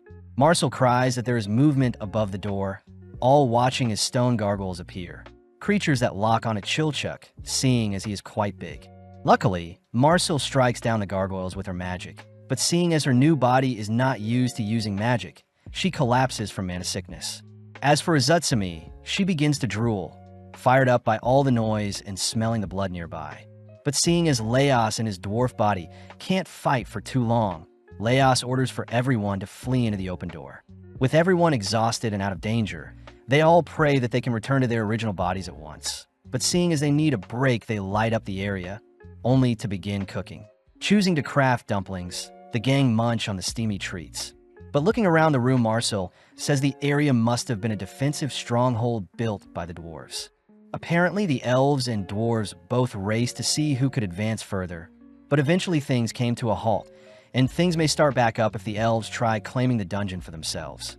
Chilchuk demands Marcel do something before the elves start another war, seeing as Marcel's mother used to work at a court, but seeing Senshi acting so flamboyantly, the gang agree to revert back as soon as possible. Heading through the room, Marcel is seen tripping as she's not used to her tiny body, but as the gang rests for a bit, Chilchuk asks what everyone's ages are compared to how they look. Laos says he is 26 years old, but from Senshi's perspective, Laos's dwarven body is around 60. This makes sense since dwarves live around 2.5 times longer than tall mans, so their new bodies perfectly reflect their ages, but Chilchuk wonders how fast they'll age. Seeing Marcel zoning out, Chilchuk reminds Marcel that her new lifespan is 50 years of age, managing to scare her into listening. Chilchuk wonders why people don't just use the mushrooms to morph into the race they desire. Suspecting the mushrooms' effects won't last forever, plus there must be some sort of nasty side effect that comes with it. Laos reveals he had wanted to use the mushrooms to help Fallon, fearing that once they defeat Thistle, they'll need to eventually reintegrate Fallon back into society. Laos had been thinking of ways to make do with Fallon's half-human and half-dragon body, but that's when the mushrooms could hopefully morph Fallon's lower half into a more convenient monster type. But when Laos begins to ramble on the use cases for the magic mushroom, Marcel suddenly hears some noises nearby. Honing in on the noises, Marcel says it's the sounds of rocks being hit together, and seeing as it may be the gargoyles chasing after them, the gang prepare to flee. Fearing they won't escape in time, Laos says he'll tank whilst Chilchuk helps defend, all whilst ordering Asatsumi to sneak attack the creatures. As the gargoyles approach, Laos is forced to endure a headbutt from the stone creatures, accidentally knocking Marcel back as her helpless body spirals past the others, forcing Chilchuk to catch and stabilize her. Having picked up Laos's sword, one of the gargoyles toss it towards Marcel and Chilchuk, coincidentally landing between the duo, suddenly emitting a strange smoke. Luckily, the duo aren't hurt, but it seems Kintsuke has taken on a different form, an effect of the changeling mushrooms.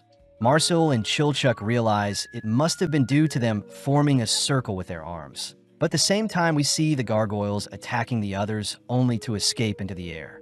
Seeing as there is time, Marcel cries for the gang to form a circle with their arms, wanting to test her hypothesis and try transforming the gargoyles. Sadly, the gang begin to argue, accidentally breaking their circle, but this allows a gargoyle to swoop in whilst they're distracted.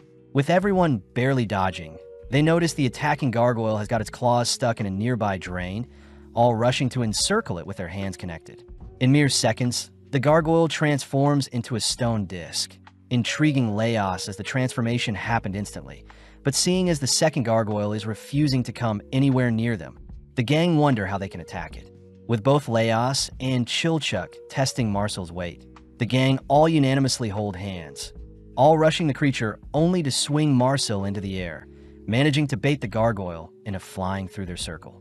With the second gargoyle turning into a watering statue, Laos discovers that washing off the mushroom spores will actually revert them back to normal, a feature of changelings as they rely on their host to spread their spores and give birth to more changelings. As the gang wash up and prepare for a meal, we see Laos admiring Kintsuke's newly transformed body, wondering if it will revert back if he cleans the spores from Kintsuke. At the same time, we see Senshi deep frying the leftover dumplings, only to present them to Asatsumi, who clearly isn't too fond of them. Getting an idea, Senshi heads over to the stone disc, using the disc's mouth as a circle to morph the dumplings into a different form. But Asatsumi fears that eating the spores-covered dumpling will have side effects. Luckily, Senshi says they ate the hippogriff and they all seem fine, ultimately convincing everyone to try out the newly transformed dumplings. As the gang unravel the different types of dumplings before them, they head to bed, but in the middle of the night, they all awaken to see they've reverted back to their normal bodies. Senshi says their room is actually quite humid, but Marcel is more fixated on Laos's weirdly covered sword, demanding that Laos show them what Kintsuke looks like. Seeing the mushroom-covered blade, the gang wash Kintsuke off, only to venture deeper to uncover a strange structure. Stopping in front of a door, Senshi manages to open it with some knocking, believing the structure before them to be an automatic trolley. Entering the trolley, the gang are amazed by the build quality, but suddenly the trolley's door slams shut, beginning to move on its own. Senshi manages to uncover some instructions, carefully reading over them as the gang settle in and wait, but sadly Senshi reports that the instructions aren't that interesting. Seeing as the ride is quite calming, the gang agree to wait patiently, giving Senshi enough time to brew some tea, all whilst Laos draws up a magic circle. Senshi takes the chance to ask why Laos and Fallon became adventurers in the first place, seeing as Laos doesn't seem like the person to greed over gold. Laos reveals that he never liked his village, having never fit in, and when he joined the army, he eventually left seeing as he didn't like it either. Traveling south, Laos took on odd jobs to survive, eventually visiting Fallon to check up on her boarding school adventures, but Fallon ended up joining Laos on his adventures, both managing to make it to their current island. The siblings then had to pick up gold peeling and various escort jobs to live, making a living only to recruit others along their journey, a life Senshi considers quite reckless. Senshi says Fallon could have had a better life if she stayed in her boarding school, but Laos said Fallon had an unfortunate upbringing, as the people in the village shunned her for her mastery over magic at a young age, and it wasn't until she met Marcel that Fallon spent most of her days alone and misunderstood. Hearing Laos and Fallon's sad lives, Marcel begins to shed tears, revealing that Fallon used to give Marcel strange objects all the time, something Laos says is Fallon's way of befriending someone. Senshi says he still believes Fallon can be saved, comparing her to bacon and eggs, and it's still possible to peel the eggs away from the bacon. Sadly, Asatsumi herself is more like an omelet, someone that can't be as easily saved. Senshi utters that the dragon's corpse was used to form Fallon's lower half, but it is still missing its original body since the gang dined on a portion of the dragon's flesh. So Senshi suspects that they can rid Fallon of the dragon's soul if they devour the parts of the dragon that make up Fallon's current body. Laos is surprised by Senshi's idea, hearing that Senshi is still against resurrecting the dead, but he is happy to help save Fallon, who is still alive.